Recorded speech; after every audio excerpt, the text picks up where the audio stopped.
baby. Wonder if all my bad decisions get accounted in the algorithms. No statistician could dissuade me from my bigger vision. I know my occupation's quite an unlikely place in this world to occupy and talk about upon a daily basis. Our information's predetermined by some biased business. We all in sermon to silicon that push out lovely neighbors. I'm done with paper chasing, think I'm on the bigger banquets. This that full circle, new wave, energy on a Tuesday. Turn a blue day to a bright hue, yellow with a smooth A in hair. Extra fruit, the brand. You can't move me. The music is man. It's a con job, but it's grand. Been blessed with a great hand amongst many that stank. And yeah, it took some hard work, but blind luck play a huge role. And they say that it don't, when they're feeding you fool's gold. And if I know one thing, the truth's home. Even if it's a tough thing to swallow, an even harder thing to hold and truly know without a doubt while on the globe. And even though that seems inherent, it ain't always so apparent. Dangle carrot, you ain't always gonna get it. But don't worry, it's a pretty February in a year with more to carry and more days is yet to come. Under the sun, taking the ferry to the city where the moment's extra pretty, like the people, like the idea that I keep inside my brain that isn't equal to the real world.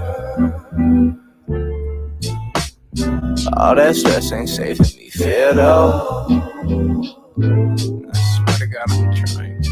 Look, they pushing the demons down my esophagus, screaming the easy life, what I want always. Praise made up holidays, tell me that love is the answer just to boost this economy. Mine more so now, but I ain't following. I ain't a hollow man, I'm full of them fall winds. Take it all with a tall grin, and if you feel it, do it with me, and just sing what the song says. Take it all for what it is. It ain't all so big. So big. Take it all for what it is. It ain't all so big.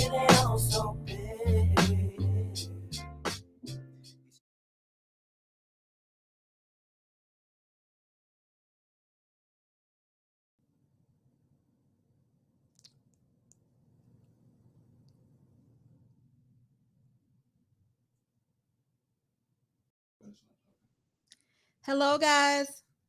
Hello. It is a very good Saturday afternoon, and this is Freestyle Saturday. I hope everybody is having an awesome time for today. You know, it's been a beautiful day, but you know what, y'all? I got caught in the rain earlier. I did, but I'm glad that you all are here, and we are going to have a good show today. It is Freestyle Saturday, but we're supposed to have a guest today, Modern Renaissance Man, and we're just waiting for him to come in, and hopefully he'll be in soon. But until then, we're going to do some freestyling. But I got some things I want to talk to you guys about, though, because these last couple of shows that we've been doing, it's been crazy. People have been having all kind of pushback, acting crazy, coming with the comments, and I just feel like it's not done yet. You know, I feel like everybody got some questions they want to ask or what have you. So until he comes in, since it is Freestyle Saturday, first I'm going to say hello to everybody, those that are here visiting with me on this Saturday afternoon. And then we're going to get into some a little bit of dialogue. And if you all have any questions, of course, we're going to let you cam up and ask those questions. But I want to go over a couple of things because for y'all, I'm seeing some names I hadn't seen in a while, but I'm glad to see you guys are here. But for y'all that don't know what I'm talking about, I'm going to go over that a little bit too, and we're going to get into it. Now, if it's first time to the show, we do the Money Line show. The Money Line is everything $9.99 and up, and it goes a little like this. Money line, I'ma run it every time. Give me mine, going up, need no decline. Money line, I'ma run it every time. Give me mine, going up, need no decline. Yeah. But remember, we read all super chats, and if again, we will drop the link in just a short period of time because it is Freestyle Saturday. We are due to have a guest today, but he's not here yet. I don't know if it's a time zone difference because it could be. Ooh, we have that issue sometimes. And then, yeah, okay, it's all right. But I'm going to say hello to a couple of people. But first, before we do that, I'm always not remembering, I'm going to say it like that, to shout out my co-host. But we're going to shout him out today. Mr. Boss, how are you doing today? So that means he's good. Do y'all, I'm gonna still ask the same question. Does that mean he gonna work any harder? Y'all think he gonna work harder? Probably not. But anyway, let's go over here and say hello to some of you guys in the comment section. Lady Nava, how are you? Stephen Day, it's good to see you. Napoleon, hadn't seen you in a while. What's up to you? Patrice, hello. Kevin C, how you doing? Mr. C, how are you? It's so good to see you. Mr. Nimhart, excuse me. Very good to see you. Thank you so much for being here. Y'all coming in on a Saturday, gonna spend some time with me. Listen, if y'all got any questions, make sure y'all keep them handy. And it could be questions about anything because we're waiting. And I'm just gonna go over something that I've been talking about for the last week or so, and hopefully add a little clarity to it. But then we're gonna get on into some other things too. I want to kind of sew some things up so we can like move forward because we got a new week coming and some new topics. But guess what? This is a hot topic. I didn't even know. I had no idea that this was a hot topic. Make sure when you come into live, you're giving us the thumbs up. We would appreciate it so very much. But listen, I'm going to go back a little. Miss B, how are you? I'm going to go back a little bit. This goes all the way back to Wednesday. Wednesday, I was on Real Femme Sapiens channel.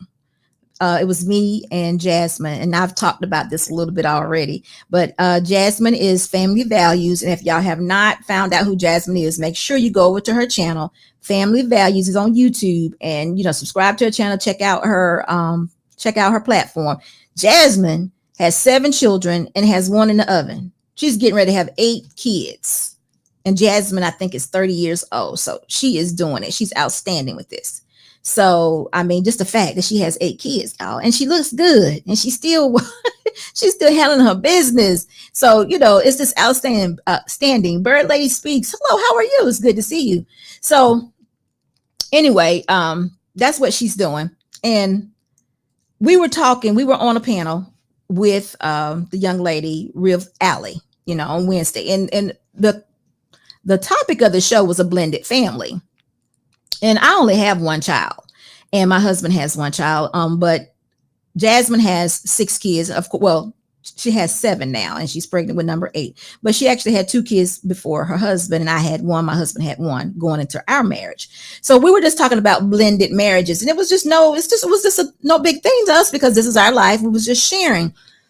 Ooh, but apparently, this is a huge deal to be a single mother and to be married. And, we always go to the ones we know best, the people that don't really matter in our regular everyday life. But Russell Wilson would be the example of it because he took on Future's child and Sierra.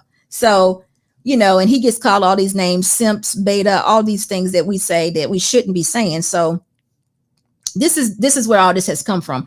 But guys, since then, you got people that I'm thinking may be part of the manosphere. I'm not really sure.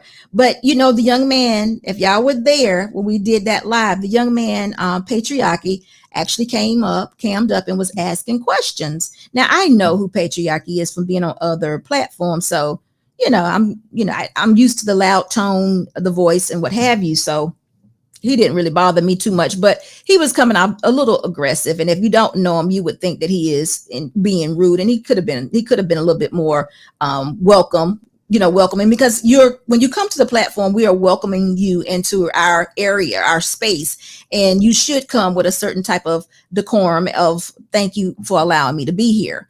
And he don't do that, but either way, he continued to ask some questions that were easily to be answered. It was no big deal because it was no big deal. It was, like I said, both the women on the panel, all 3 of the women on the panel were married. There were no single women there at the time, but we have our stories. I think Allie has been married before. This is her second husband. Again, I say that I'm my husband's second wife. So anyway, you got the basis of it, but I've been getting comments left and right. And on my Friday show, there was more. I did another show on about being number 2, and I'm going to stick to what I say. But the problem I had the most is, again, the disrespect.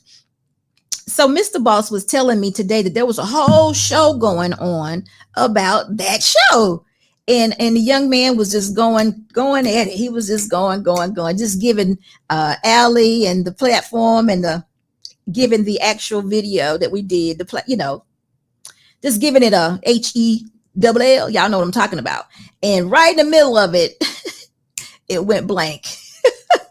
Somebody struck the video right in the middle of the video. He was going to town, guys. He was crazy. I can't believe you guys are, that Allie is promoting single woman. So listen, let me just ask this question, because I'm coming from a totally different place. Well, I can believe that the people that are over here with me, that listen to me and to come and share and support my platform probably understand me. And they probably come from a place that is equivalent to mine. But apparently it is not good to have compassion, grace, and all that stuff for individuals. We need to be the ones that cut the head off. Now, who in the world can be so good and without any wrong that they can cut somebody else's head off? Who is that? I would love to meet them because I don't think they exist. But see, I operate in straight up grace. If a person does something wrong and they've changed their life and the mindset has changed, I'm all about giving them a second chance, because this is the same thing we would do for a man who's been in prison for 10 years. Who knows, he may have really been rehabilitated from whatever he did to keep him in prison for 10 years. And he deserves a wife. He deserves to have a family. He deserves to have a legacy.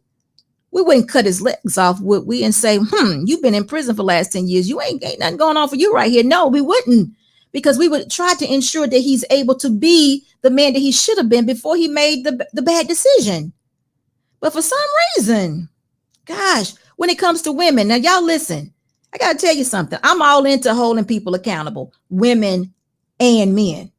So don't y'all even get it mixed up. I advocate for men. I want them to be the best versions of themselves, head of the household, the leader, the covering, the minister, everything that he needs to be and everything that God said he could be. I want them to be that. I want them to do that. I want them to exercise that. I want them to be, I need for that to be what they want to be also. Now, listen, I can't make them do it. Though these things I'm talking about, they're written. I didn't write the book. They're there for you if that's what you want. So don't get mad at me for just telling you that that's where you can go find it. Hey, how about that? Don't get mad at me. It wasn't my words. They're his, your creator, who had a purpose for you in life. Check in with him, not me. So anyway, just like I would give a man a second chance and would definitely stand behind him and trying to change his life, his mindset. And he said to me, you know what? I like to have me a wife. I think, whatever. I would be like, that's outstanding, because I was seeing that man that he wants something different than whatever took him out of the normal society for the last 10 years. I'm just giving 10 years as an example. But I would do the same thing for a woman. If a woman who was promised marriage by a man, if or whatever, and she had sex with the man, big mistake, gosh, it happens. It happens. And she had sex with the man and she got pregnant, but she was promised marriage from that man. But whatever reason, it did not work out. She is now a single woman, a single mother to be. She has the baby. She's a single mom. Listen, I can't take anything away from that woman. I don't know who that woman is, but if that woman is the woman that says, I'm a wife, I want a covering, I need a leader, and she's willing to submit to all those things and fall under a man that wants to have a wife, she deserves it also. Why wouldn't she? Why wouldn't she? Excuse me, y'all. Why wouldn't she? But guess what? No, I'm hearing in these platforms, on this YouTube platforms, that woman is not deserving of a man. And don't you listen to that kind of rhetoric. That's foul. You bet not. I'm like, what? Who says that? I don't know the young man's name that's saying it, who was pushing it, or who was going against what Allie was saying, but who is it that doesn't give second chances? Where are we going with this? Remember, one of the big things that stuck out to me on Friday was the fact that men don't have respect for each other. Men are our leaders. They don't have respect for each other. So I'm wondering, how is it that we could do anything? But guess what? I'm not going to blame the men, because I know y'all get tired of being blamed or responsible for everything. I do know that you all do. But you know what? Being a man is a heavy job. It's a heavy job. It's heavy. It requires a lot. It does. But I'm not going to even look at you right now, because I'm talking to the women, because we need to respect each other too. But the note that I got, though, the comment that I got was towards other men. I don't get the fact that other men don't want men to be successful at whatever they do. And then if they're making their own choices, why can't we rejoice in those choices with them? I think when you don't, you consider to being a hater. A hater, isn't that what they call them? When people hate on you for doing well, you hate on somebody else for doing something that they want to do. Not something that they're telling you to do. They're doing something that they want to do, and they appear to be loving their position. And then we still hate on them by calling them negative names and saying terrible things about them. I mean, we can be real nasty. I had a young man come up, Big Cap. Shout out to you. I'm so glad you came up yesterday. He said to us, I don't know if y'all heard what the man said. I had to go back and listen to it myself, but he said I was a pookie. He said I was a pookie and a ray ray. I had nothing going on. He said I was standing at the bus stop, going in for a job interview. I think that was his exact words. Standing at the bus stop, going in for a job interview. This is what he said. He said his woman, who was a college student, who is now a college graduate, picked him up at the bus stop. He said she had a child. She embraced him. She did. She picked him up at the bus stop. And now he is the man. He's making six figures. Let me just say what he says. It's the lower end of it, but I'm still good. He said that. And now, guys, he is like beating on his chest, right? Because he is that man that he's supposed to be. He's loving life. And somebody in the background is still calling him a simp. He still doesn't have the respect of his brothers. And when I say brothers, I mean all men. I'm not talking about just, African-American men. I mean all men. He still doesn't have the respect of men. And he's a story. He's a success story. You should hear. I mean, if y'all were there yesterday, if y'all were there just to hear him talk about how he was a pookie. How many men do y'all know admit to being a pookie and not having anything going on? Y'all already know. Even the homeless man got ego and pride. He's not getting ready to tell you and he ain't got nothing going on. Y'all can look at him and tell he ain't got nothing going on, but he's not going to admit too quickly that, hey, I ain't got nothing going on. I'm just out here trying to get 50 cents. He's not going to say that, because even the homeless man got pride and ego. But this man said it, within his testimony. I'm going to call it his testimony. He said to us, I was a pookie in a ray ray standing at the bus stop, and my woman came by and picked me up, and she had a child. I had none. And I have been with this woman for 16 years, I think he said, and married 13. But we still show disrespect. I don't understand, guys. We have to get it. We have to do better. We have to figure out where we are and why are we warring against each other, and how do we get it right? Or do we really want to get it right?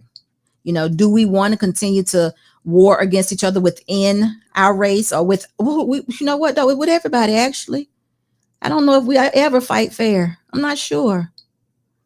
But the disrespect, and then of course it goes on. We continue. I continue to have comments that were some were funny, some were cute, but it was still just disrespect for a man who has decided to be with a single mother.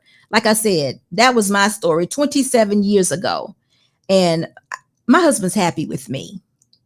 He's happy with me. So what can you say? And I've already told y'all can't talk about my husband. But what could someone say about that? Especially if you're talking about someone that's a single person that may have not experienced any amount of life yet, because life brings you a whole lot of different things, and sometimes you have to adjust. And that's what leaders, and that's what head of households, that's what men typically do. They adjust, and whatever's given to them, they work it out. They have a plan. Remember, they fix things. So I just want to share that with you all because it was so much. And I see Normal Man here. He says Eric does know how to read a room. He's no socially intelligent. He's not socially intelligent. Thank you, Normal Man. Now I don't know. Patriarch is a different one. He says that he's a man of Christ. We're not going to talk about him because I don't want to, I don't want the energy to go over the waves and have him come in because I don't have time for that. But I'm really dealing with the fact that we have a lack of respect for each other, men and then women. For me, though, I see a whole lot more respect for women on my platform than I do see for men. The men, y'all get hit hard over here, really hard. Men talk terribly about other men on my platform. And I don't understand it because you all are not all supposed to be the same.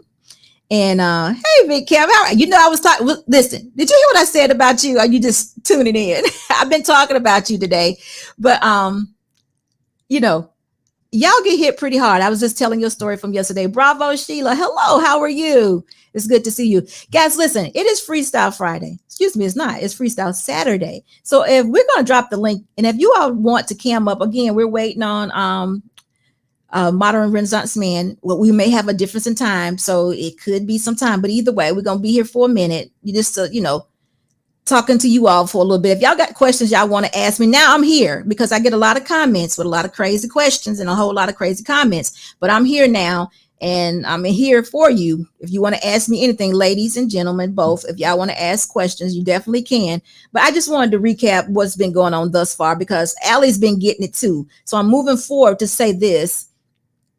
A lot of people have been pulling those videos down and I guess you call it recapping them or whatever. Some of them been just coming up with their own stories. So y'all look out for that. But keep in mind, y'all, we have to have respect. And who we have here? Chaotic. Oh, okay. You're not quite ready yet. But anyway, I just wanted to say that because we've been doing some terrible things going on. Y'all know what I teach. Y'all know what I want everyone to be is married and happy. I want the nuclear family to be that's the answer for me. But it's like, how do we get there when there's so much disrespect? And I understand that there are other platforms that teach other things. But again, what exactly, where's this message coming from that doesn't involve your creator? Or doesn't give you instructions on how to behave or how to show respect to each other. What kind of message is that? I don't know about that, y'all. I don't know. I'm not sure about that. But I've been getting crazy stuff. But again, I'm going to continue to push respect. I'm going to continue to push marriage. And again, I don't see anything wrong with a man that's been in prison for 10 years. He's out. He's rehabilitated himself. He's ready to be a man, a husband, or what have you. And it's obvious that he's willing to do that. He's now changed his life. Sometimes we make huge mistakes when we're young. I would be willing to share to another young woman, hey, look, talk to this man, see where he is now. I wouldn't cancel him out because he was in prison. I wouldn't be like, he's gone. He might have, who knows what happened? Who knows the story that put him in that situation? It's the same for a woman. Who knows the story that made her a single mom? Who knows? You got to have the conversation. Why would we just tell a group of people they ain't no good? You can't, like I said, guys, one man, he actually equated a broke man to a single mother. And y'all, this is something, again, I didn't mention it yesterday, but it's a big thing that sticks out in my mind when we keep talking about these single moms, right? In order to be a single mom, that means you have a child, right? In order to have a child, that means there was a man there that delivered some amount of sperm into your womb in order to make a baby. Where are they? Where are they? Where are they? Where are those men? Now, y'all always know, I tell the woman, if she knows who the man is, make sure that you have a child. Make sure your child has a relationship with that man. I always say that. But we just knocking these single mothers like there's no men attached. I'm like, what are we doing about that? Are we also teaching that we gotta listen, women, protect yourself. Make sure I would say don't have any sex before marriage. This is what I'm saying. But I understand we're in a totally different generation. People do what they do. Men, no sex before marriage. Because I want you to make sure that this is the woman that you want to be with, because it's time out for single mothers if we're actually saying these women don't deserve to have husbands. Hey, chaotic. What's up? I got a roll. Can you hear me? Yeah, I hear you. You got a roll? I got a roll in a minute because I'm doing a live stream, but no, I didn't know. I want to salute to you and send over my love to the chat and to your platform, but I do got some smoke for you. Yeah, whatever. MRM, that's my guy. Look. And hold on for a second. Wait a minute. Hold on for a second. And for any other content creators out there that don't want to be taken up by an unsolicited boss, that don't want to feel obligated to come on her show and throw me under the bus, come over to the CT Truth. Go ahead. Did I do my Suge Knight a little bit good? I was trying to rehearse it. Go ahead. Listen, I don't know if we have you know what? He is your guy, but he you know what? He did me a solid. He did me a solid one day, a couple of days, and I was like, wow. He was like, let's do a collab, and I was like, okay. Hey, it was him. Yeah, it was him. Yeah, and record labels, man. Go ahead. It went both ways. I agreed. I was like, okay. But I don't know. He's not here right now. I don't know. He's in a different time zone than me, I guess. So we might have a little discrepancy there. So, but okay. How was my Suge Knight impersonation? Was it a little bit, I tried to, it's off. But anyway, listen, we got a show on Wednesday. Don't diss me. That's true. That's definitely true. You've been following your girl. Who? Brittany. Who was that? Brittany Griner. You've been following? Brittany Griner should serve 5 years in prison in Russia with time served. She is unpatriotic, and this will be a lesson to her. This will be a lesson to her and fellow unpatriotic Americans. The minute you open your mouth up and disrespect this country, what do you think? What do you think we should do? We should march in the streets for you? No. You deserve everything that you get. You disrespected this country. And LeBron did too the other day on his show. He got up and walked out, right? No, LeBron was on his show. He said, if I was Brittany Griner, I would never come back to America. Right. LeBron, you wouldn't come back to the very same country that allowed you to become a billionaire playing a game that's made for 7-year-olds? He said he was Brittany Griner. He didn't say no. But again, he has a big following. Yeah. SB. And think about how many people are listening to this imbecile. And I thank you for the $120 Honduran dollar.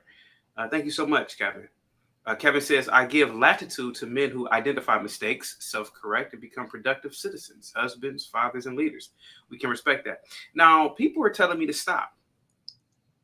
But no. This country has provided for you to become wealthy. This country has provided for you to literally become wealthy playing a game. This is the greatness of this country. And the fact that this 6'9" idiot is sitting back with his presidential security, his Lamborghinis outside, and talking about if he was Brittany Griner, he wouldn't come back to the States. Nigga, please go ahead. SB. So, I got a question.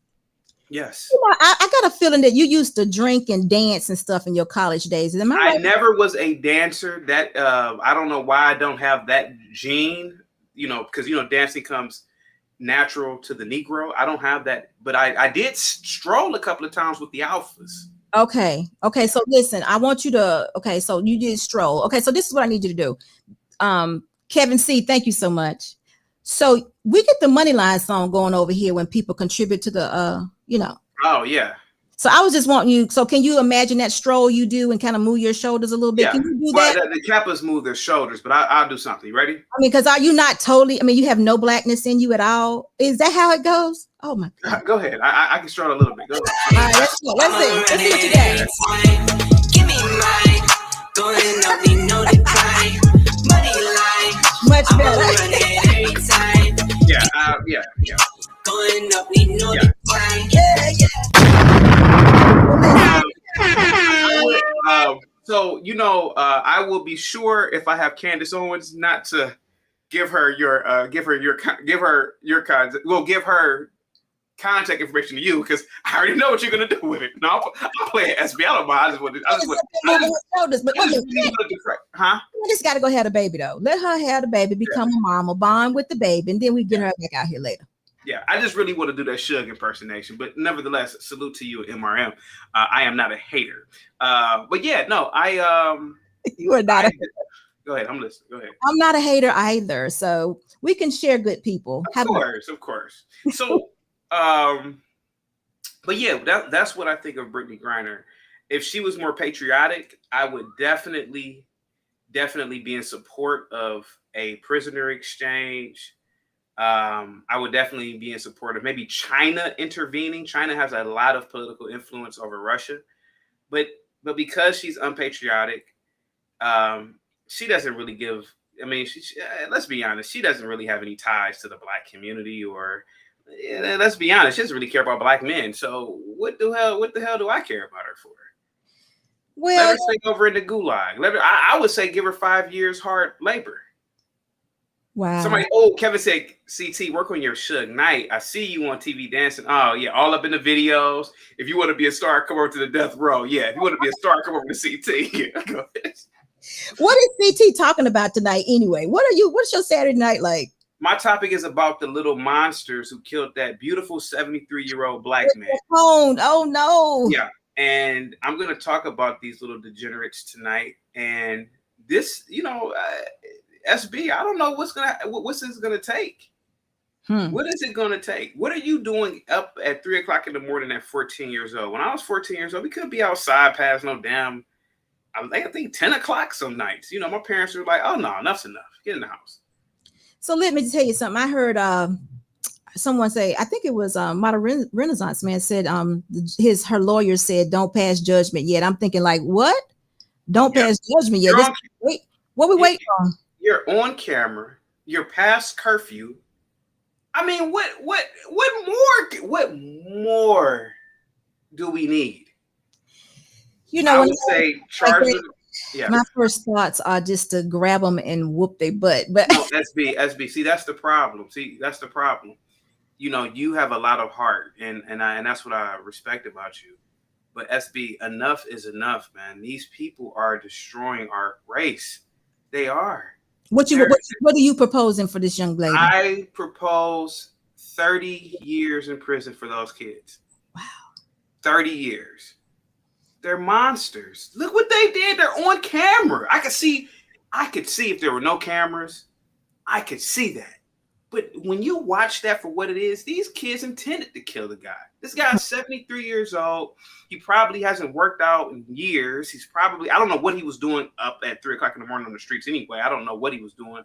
I can't assume that he was homeless. I can't assume that he was out for a jog. But what I can say is that he was practicing his rights, and they took his rights from him. And therefore, we should take their rights from them. It's not like they stole a car and went joyriding. It's not like they bashed in a store and stole some goods out of a store. These kids committed a savage act, a heinous murder. Get the fuck out of here. So you think that was their intentions? Of course it was. What you pick up I don't know how big. I think a cone weighs about 25 pounds. I've tried to pick them up, and those things are heavy.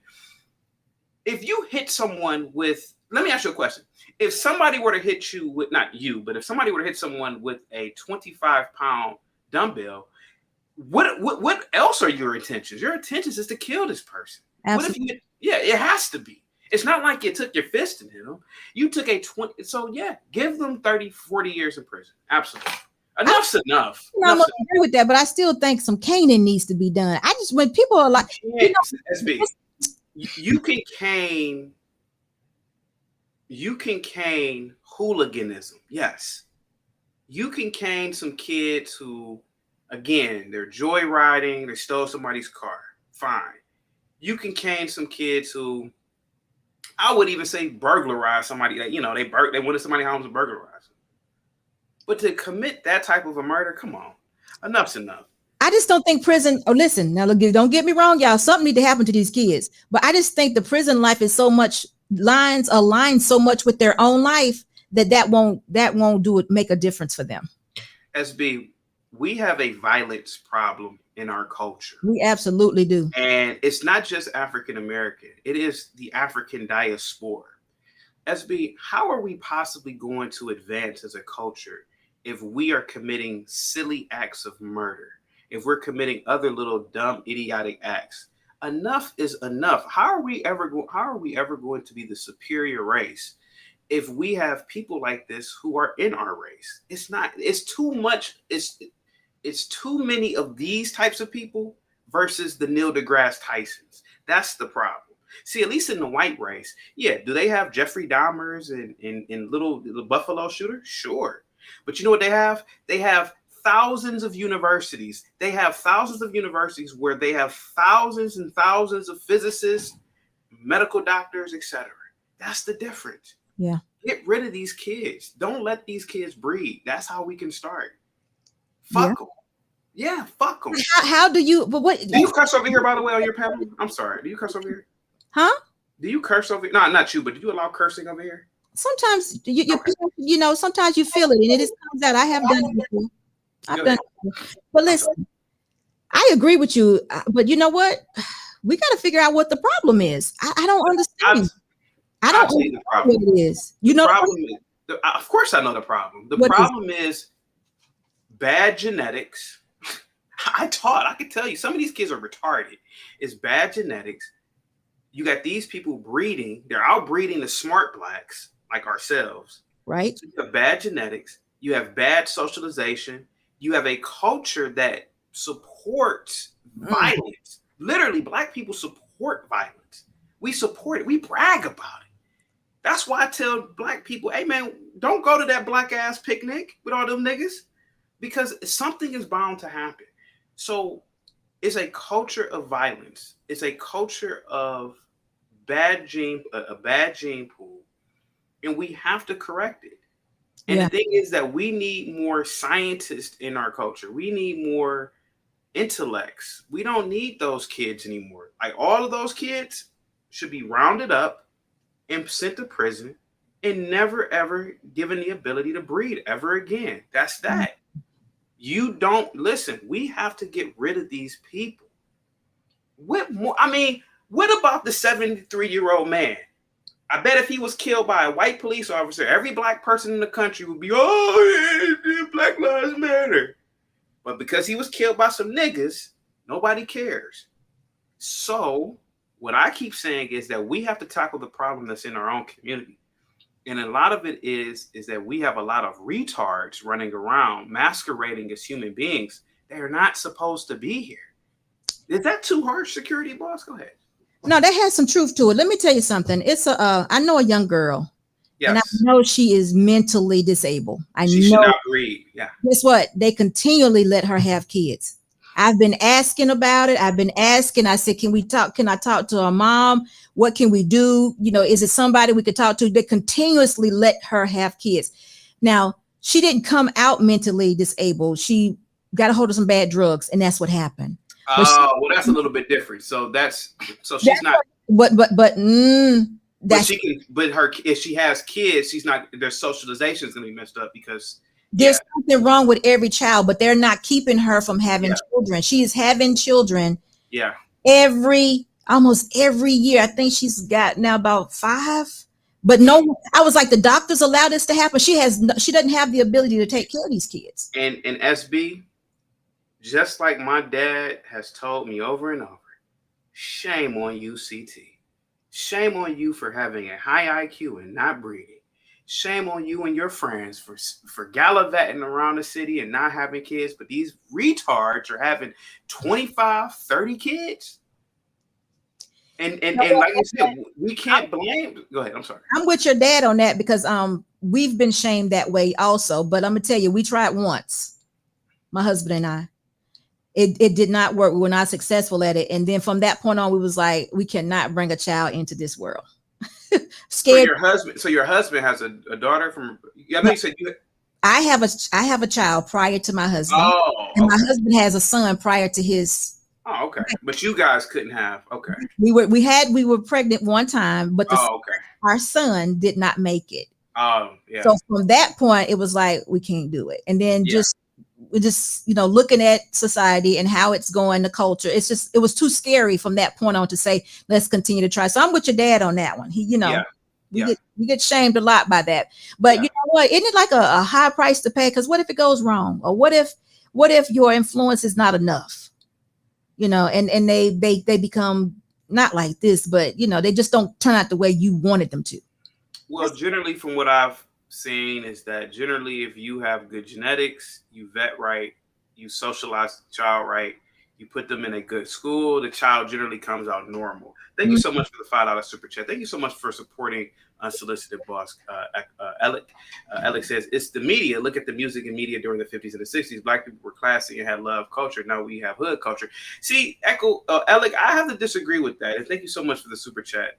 There were a lot of dumb blacks in the 50s and the 60s too. A lot of those Southern blacks were stupid. And nobody wants to admit that. Nobody wants to sit back and admit that a lot of those blacks that came up from the South were absolutely dumb. And the only thing that they could do was do factory work. And there's nothing wrong with admitting that. Just like, here's the thing.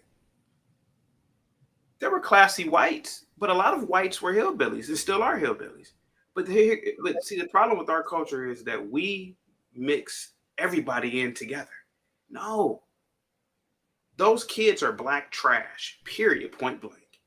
We have to look at it like that. We got to stop pretending and saying, well, everybody in the Harlem Renaissance was classy. No, everybody in the Harlem Renaissance, first of all, Harlem was the equivalent of what Atlanta is now. But what about them Southern blacks in the 50s and 60s who were ignorant, who lived in the backwaters? See, people don't talk about that. That would be the equivalent to projects, and the project is not the face of our community. We don't want it to be. Mm-hmm. We don't want it to be. So that's why we talk about it. So SB, the problem that I have is that nobody cares about that man. Nobody cares. And that just shows you how evil black people are. We are an evil race. Oh, we are so fucking evil. George Floyd was a crackhead. George Floyd was 6'6", acting like a 12-year-old boy that day, crying for his mama. He had a history of criminal offenses. He brutalized women. Black people marched into destroyed cities for him. But here goes this 73-year-old man. I don't know what he was doing at 3 a.m. in the morning, but he didn't appear to be a dope fiend or anything like. Nobody cares. Nobody cares about that black man. And that's my problem. That is we have a backwards culture, and it's sickening. It is absolutely sickening. And what needs to happen is that there needs to be a strong black leader that points these things out. See, Al Sharpton and them are bullshitting. See, Al Sharpton, he won't go to was that Philadelphia or Pennsylvania? What was that, Philadelphia, where it happened at? I thought it was Texas. That was in Philadelphia, I think. He won't go to Philadelphia and have a block party and talk to local officials about that black man. Because he doesn't care. It doesn't bring him in any money. It's not a source of income for him. He knows the media won't be there. He knows that nobody will be there for that 73-year-old man because he was killed by some niggas. But if he was killed by a white man, Al Sharpton will have his greaseball-haired ass there in a heartbeat. And that's the problem. But you know what? I started to show off with that, though, Chaotic.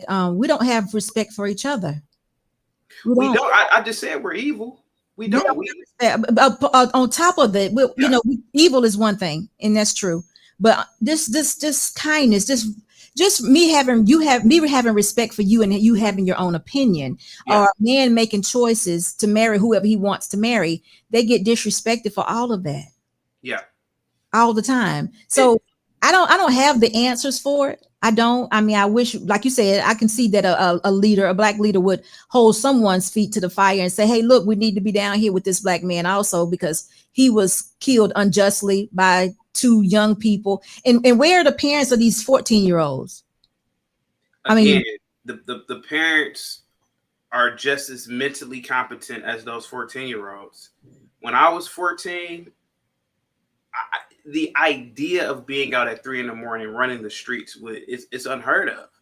You know, what possibly could you be getting yourself into if you're running them? Like, you're not even like on a residential street. You're on a main street. What are you doing out there? You're causing problems. And the thing is that the police are such pussies now. They don't do anything now because they're afraid of losing their job. Because if you say something to the little black kids, you can get fired.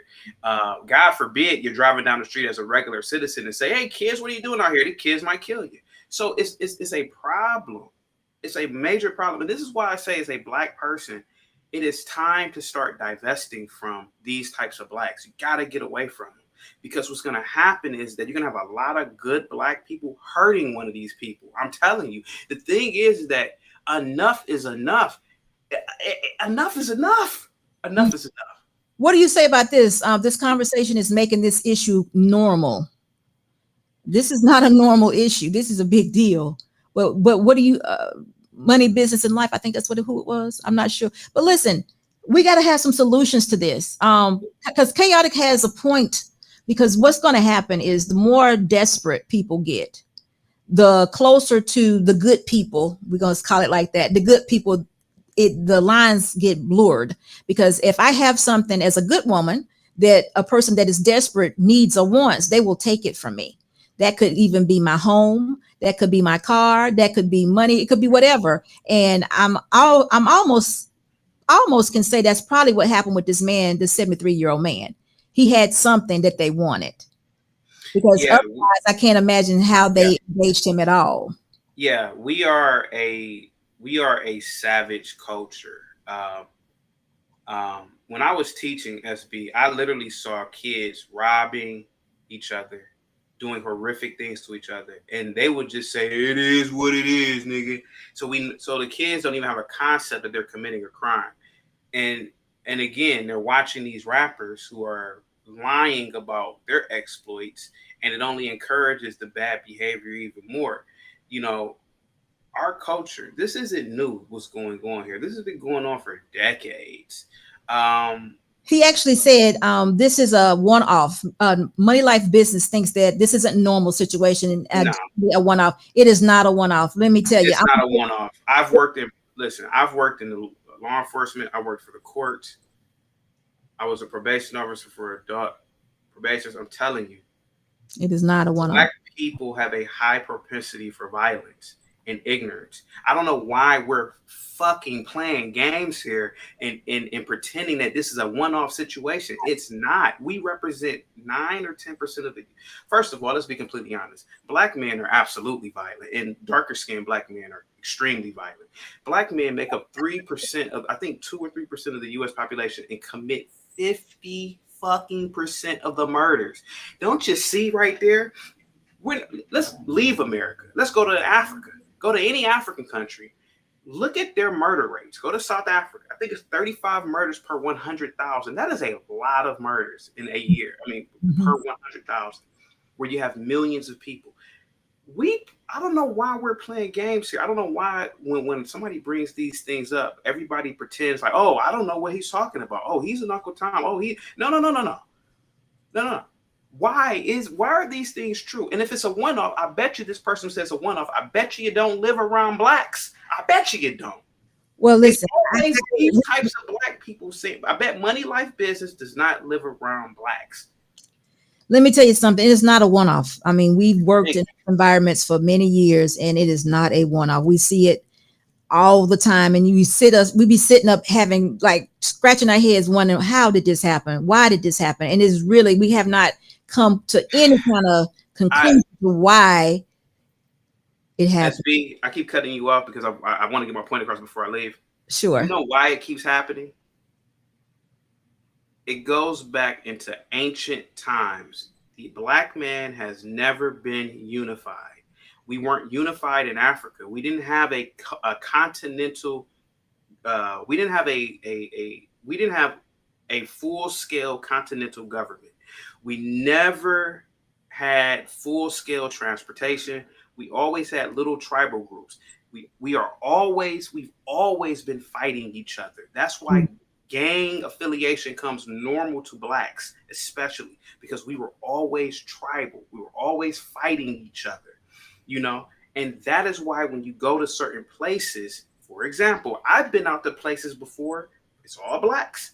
You could accidentally look at a black person the wrong way from another table. They'd be like, what the fuck you looking at, nigga? I'm telling you, this goes back thousands of years. And I think what happened was the introduction of Jim Crow or apartheid were systems to keep blacks in order. I think without these systems, blacks go into utter chaos. I'll give you an example. Study Liberia. Study what happened when the African Americans were sent back to Liberia and what happened there when there was no whites. Study it. Study it.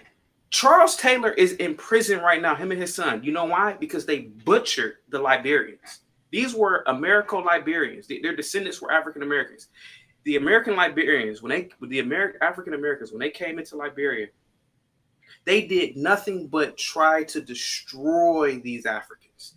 The same thing has happened in Rwanda just 30 years ago. When the white man left, the Hutu butchered the Tutsi. But when the white man was there, everything was cool. I have South Africans who call into my show and say, listen, man, when apartheid was here, it was kind of better. Now it was just completely out of control. I said, yes, because the South African was always warring with each other. So it's the same thing in America. You got blacks who are not unified. So these blacks aren't looking at that black man as a part of a member group or a nation state. They're looking at him as if he's an animal because they view themselves as animals. It's the truth. Senseless. I'm not debating that. I know there's a problem. I don't know if I don't know what it is. I do know that we don't have respect for each other. I know men do not respect each other. Some try, it's not, there are some that definitely try, but for some reason, there's a lot of disrespect that goes on amongst us or within our race. We do not view ourselves as a superior cultural group. Okay. So that's not going to change, right? It could possibly change. I'm hoping that it changes, but how will it change? The way it changes, SB, is if we look towards the future and embrace the STEMs. If we become scientists, engineers, mathematicians, if we start becoming intellects. What's up, MRM? What's going on, y'all? I'm so sorry. But you know what?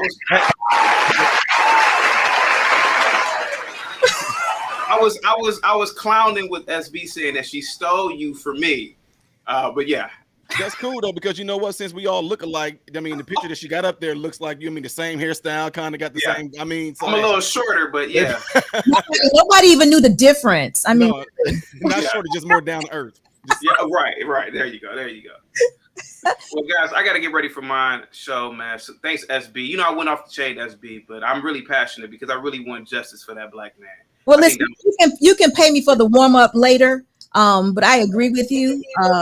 Definitely, because Modern Renaissance Man talked about it too. He got a whole video on it, and it's crazy. So we are agreeing with you, but I don't have the answers. I mean, it's good that you men have it and are willing to talk about it because it definitely needs to be spoken about because it's a big issue. Absolutely. Thank you so much, SB, and salute to you guys. Have a good show. You too, Chaotic. 7:15. You going on Central Time? No, it's right. Yeah, Central Time. Correct. Yep. I'm gonna try to make it. Yeah. Oh man. Being late is a part of our culture. So I'm gonna talk to y'all, man. Have a good one. Peace. All right, bye. MRE, how are you? I'm doing good. And I apologize again. I thought it was Central. I just had 7 o'clock and then I forgot about the whole time zone. I know. I said that too. I said, we have to remember that we're on a totally different time. Oh, man. That's that. So I don't even know if you know where I'm at, period, though. So, Yeah, I literally just like jumped on, like, okay, let's get ready to get going. I'm like, seeing the, the Instagram thing. I was like, wait, what? So listen, welcome to SB Nation, and I'm glad you're here anyway. So listen, Chaotic was taking us around the world again, but he had a very good point. He basically was talking about the video you did about the young lady, the 14-year-old killing and I want to hear it from you because you had I loved your viewpoint, and he touched on it a little bit about how nobody will make any noise because it was a black woman, a black young girl killing, a black man. There's not going to be marching, none. Is this going to be over with? Whereas if it was been a white person that killed this, if vice versa, what I'm trying to say, then it would have been a march. If it would have been a white person killing that black man, then it would have been everybody been marching and been like, oh gosh, wrongdoing or what have you. But the way it is now, so explain to us why we don't care, or why not enough of us care about what we're seeing. Man, I honestly, to be truthful, it's pretty much comes down to, I think that we have been so subconsciously, subliminally trained to become accustomed to it that it's of none effect. I mean, through our music, through our culture, through movies, and even now through some of the things that I see some of the folks look at. I mean, some people my age and a little under, when we get together with family members or something like that, they're all talking about what happened on this reality show or something like that. So it seemed like when you hear it in our rap music about how we treat each other, they'll say, I wish an N-word would, or I'll kill a mother. You hear this all in our music, and it's this whole psychological effect that can happen to where, I think I mentioned it on here before, a Chaotic Truth channel before, where if you are getting a positive feedback loop for doing something negative, then to you, you're not doing anything wrong. That's just the way it's supposed to be. Right. So in this case, it's shown. There was no outrage. There was no mainstream media covering it. There was no major outlets, NAACP, Black Lives Matter, no Rainbow Coalition, Jesse Jackson, Al Sharpton. Nobody came out, and the Young Turks, nobody came out and pretty much damned them for what they did. They did not say anything about what these kids did at all, and so, yeah, if it was vice versa, where there was a group of white kids that killed that man, then we already know they would already have 14 different trucks from different news stations there in that neighborhood covering it. And this is a scene right here where reportedly where the guy was killed. They would have already been all on top of this. Oh, it would have been a riot. It would have been a riot in that neighborhood because we let it go on. Come on. It'd have been more than that. That was big. That was a big deal to kill an older man with cones. Yeah. And right at this point right now, there is no way I just can't have any sympathy towards those young kids. Now, what I mean by that, to an extent, I'm not saying I don't sympathize with them because of what they're getting ready to face, but at that age, nah, they've seen some things. They know right from wrong. Now, were they intentionally trying to kill that man? I don't think so. But the fact that he died from it. Okay, so Chaotic was thinking that, he said that he thought that they were trying to kill him. I don't know. I haven't seen the video. I just saw your video. I haven't seen the actual video. Oh, yeah. Well, I couldn't play it on my channel because YouTube would have took it down. Yeah. But they you can just tell by it. I mean, for one, honestly, because like the way I grew up and I knew what was around the things in the hood, whatever, those kids could have picked up a brick. They could have picked up bottles or anything that was in that disgusting looking area. They could have picked up anything like that and also hit him with him, but they just kept on using the cone, which seemed to be the less lethal thing that they could be hitting him with, and quite honestly, I wouldn't even think until I read that. I'm like, wait, a cone? Like a cone killed this man? Which I can almost tell you just from a medical professional standpoint is not necessarily, I know they use the word, they beat him to death with the cone, but I can guarantee you, from what we deal with in the medical field, especially orthopedics, that man probably died from blunt trauma from getting hit and then his head hit the concrete. And then he got up again and then they hit him again and his head hit the concrete. So I doubt that the cone, because that thing is like, it's rubber. Can it happen? Yes, but I doubt that the blunt force trauma from the cone is what actually killed him. It's a combination of, I also out of camera, they didn't get to show what else they did to him. So they could have kicked him, stumped him. Whoa. We don't know. Wow. Because he got up and he walked away and they came again. The girl came and just boom, hit him with it. He fell to the ground, but then he got out of the frame of the camera. And then we don't know what they did to him after that. Wow. So listen, thank you so much for being here, but we're going to do this thing right. You just kind of fell in, slid in, and continue to talk. I don't even know if anybody realized that Chaotic is gone and you are here. So we're gonna do this thing right because you're here. Thank you so much for being here. I need to introduce you. I want you to definitely tell us about your platform a bit because I just want to have a conversation. That's why I didn't really have a subject because I felt like we should just talk a little bit about everything and all these crazy things that's going on, and definitely end up with marriage because marriage is my thing. Right. So I'm all about being married, the nuclear family. Gosh, I wish if we had the nuclear family, those two little kids, those 14-year-olds may have not been in that situation. No, not at all. Not at all. So my channel is called Modern Renaissance Man. And on this channel, it's a variety channel. I do a lot of things on there. We do counseling, ministry. I do comedy. I give out health advice. I do what we call reactions. So people love the fact that I'm very expressive when I see things or whatever. And so I do reactions to music and reactions to just like random possible funny videos. And also now I've gotten into the realm as of 2 years ago of setting my foot out into getting into the political world because I decided to go back and study history from the beginning and how the United States came to be. And once I did that, I just couldn't believe that the school was pretty much deceiving us into what American history was about. And once I did that, I started speaking out in my community, adding more than what I was already doing to it already, adding more, what I call it, more arsenal, more weapons into the arsenal to the community, letting them know, did y'all know this? And did y'all know this about our history? Did they ever tell you guys this part of our history? Why aren't they telling us in school? Why are they only telling us that whenever America was founded, it only had something to do with white folks beating black folks? Did they tell you about what was going on with the black people up north when they came over? So, once that happened, I ended up pretty much exploding onto the scene because we were at a school board meeting and some people in my community were telling me that, hey, they're going to be talking about, things that are plaguing the black community at a school board meeting. And they pretty much told me, you would be great to go there because, you lived it. You've been speaking out. You've been teaching and preaching at your church and, you're a voice of the community. So it'd be great if you went to this school board meeting. And I'll go to this school board meeting and these people were there talking about why black people are in the position that they are in. And I looked around and there was not one black person in there, not one, but me. And so I let these people get up and talk about the black experience and what's really hurting the black community. And when it was my turn to go, I just got up there and just exploded on them. And when I got done, no one had nothing to say.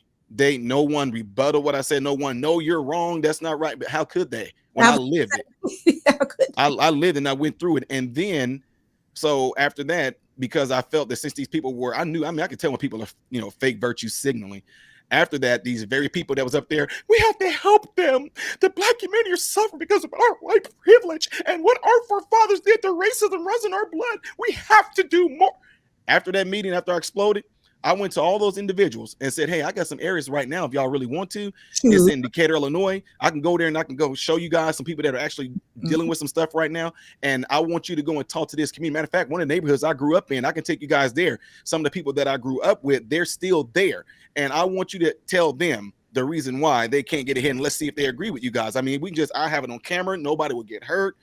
You think anybody volunteered to want to go down there and do this since they were we have to do more. And not one. And so what happened is that video ended up going viral. It had got like 80 million views worldwide. And next thing I know, whoever wanted to interview me or talk with me, I was open, whether it was the left or the right, because it was the truth, plain and simple. Right. That was good. It's hard to believe, I think, that there was a group of people talking about what's going on in the black community and what's plaguing them, but there was no one black in the room. No. So there was nobody there to confirm their story, nobody there to bring the stories, but they were going to make it up all on their own. Yes, and they were doing that so they can because the answer to all that was bringing in diversity, equity, and inclusion, and bringing in critical race theory. And while they were all up there doing their talking, you're seeing the people out there just, oh yeah, and when I got up there, it was like, oh shoot. After I got done, it was like, oh well, dang. Well, so when I told them, I turned around, it's on video. I turned around and said to any of them, I said, I went through college, got my degrees and everything. And I turned around and I said, you telling me one of y'all white people out here, one of y'all white people here kept me from doing that? I'm directing over people that look exactly like y'all. What kept me down? What oppressed me from doing that? I'm over people that look like you. So what are y'all talking about? And it was just crickets. Like, So to me, we found out later on that there were people that were actually in that school board meeting that were being pushed by the school, some of the far left teachers to go up there and do that so they can implement this curricula into the school system. And after that, it just completely when they put our little town of Bloomington, Illinois on the map, it just kind of crushed it, which it should have, because too many of us right now are deceived by this narrative and by this rhetoric of being oppressed and being downtrodden, and we can't do anything because of systemic racism and the white man and these people got white privilege, and that's why we can't do anything. So it's hard for me to pretty much take in some of the things that people tell me why they can't get ahead, because I go from, my mom raised me and my brothers as much as she could, but to a certain extent, she couldn't do it no more. So she pretty much said, it's up to y'all. If y'all go to school, yeah. If y'all don't, then, but I cannot do no more. So me and my older brother, we decided to stay in school because we both were heavily involved in sports. So it got to a point to where things were really bad, to where we found ourselves walking around town picking cans, and we were picking cans because we was turning those cans in for money in order to get food, So to go through that, and then to get myself into college. Wow, now I got married right when I was getting out of high school. I was getting out of high school. My wife was already out of college, and got married, went to college off a scholarship from doing track and field. And while in college, I was a full-time student, 21 credit hours. I would go to school from 7 o'clock in the morning till noon or 12:30. Then we had track practice from 1 to 3. And then I went and worked at a furniture warehouse from 4 o'clock to 11 o'clock. And when I got home, I would study. And my son, he had a baby. He had a sleeping pattern. I would sit there and have him in one arm rocking him, or I would have him on my legs rocking him while having the books in my hand studying. So it's hard for me to accept anybody, especially now, today. It's hard for me to accept and saying that they cannot do it, they can't go to college, they can't make it, they can't do it. When that was back in the late 90s or mid 90s, when we went through all that stuff, me and my brothers did, and I was able to get to college, work my butt off, and get through it. So we got to go back a little bit, because I know something, but I don't think we said it today. Did you mention that you grew up in the projects? Yes, projects. You did. Did you mention that today? I don't know if I mentioned that. We got to make sure we mention that, because that is a big deal. This is the oppression we're talking about. Because see, I'm the same as you. I was not in the projects, but I grew up in a lower income. But for people to tell me today that they can't get ahead, or the white man is holding them back, or anything is holding them back, we have so many options. I don't understand. And sometimes, people like, SB, you're not relating. I'm not. And I don't understand. I'm not saying this didn't go on. I'm not saying slavery don't exist, but you just said you grew up in the projects. You just said your mother said, you know what? I can't do nothing else for y'all. So I need to know, and you may not even know this, but I need to know what makes you different. What makes you different? Well, what made me different is that I've always been a person of curiosity. I was always told at a young age, you ask too many questions and you talk too much, and not knowing that one day that would actually be my gift. So what happened is that, I kid y'all not, I went and did a TED Talk. I went and did a TED Talk because this thing that happened to me was life defining.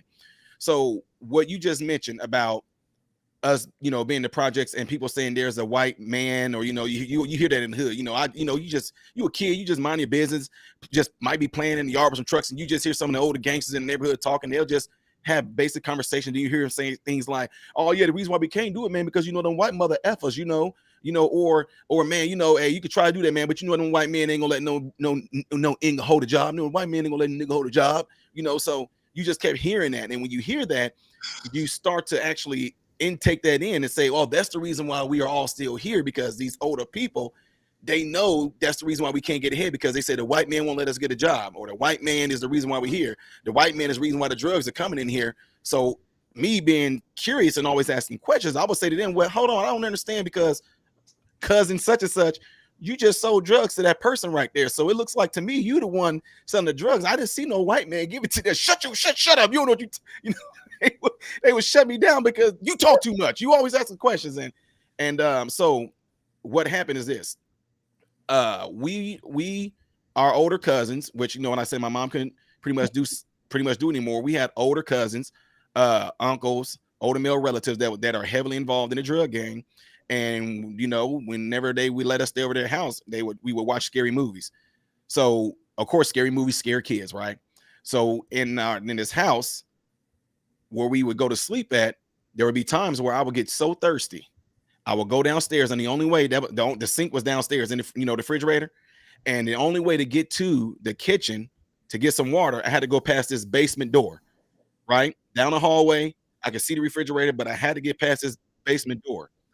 And every time I would get close to getting ready to go to that kitchen, I would think about those scary movies and our uncles them saying, "Hey, yeah, y'all better not get up at nighttime, because at nighttime the hikamashikas, they'll get you, and they in the basement, and they come out at nighttime." So I'm young, and I cannot tell you how many months went by where I would get so thirsty, and the only way to get water was to get to that kitchen, and I would freak out. I would get to that doorway, right, and I could see the refrigerator. I'm so thirsty.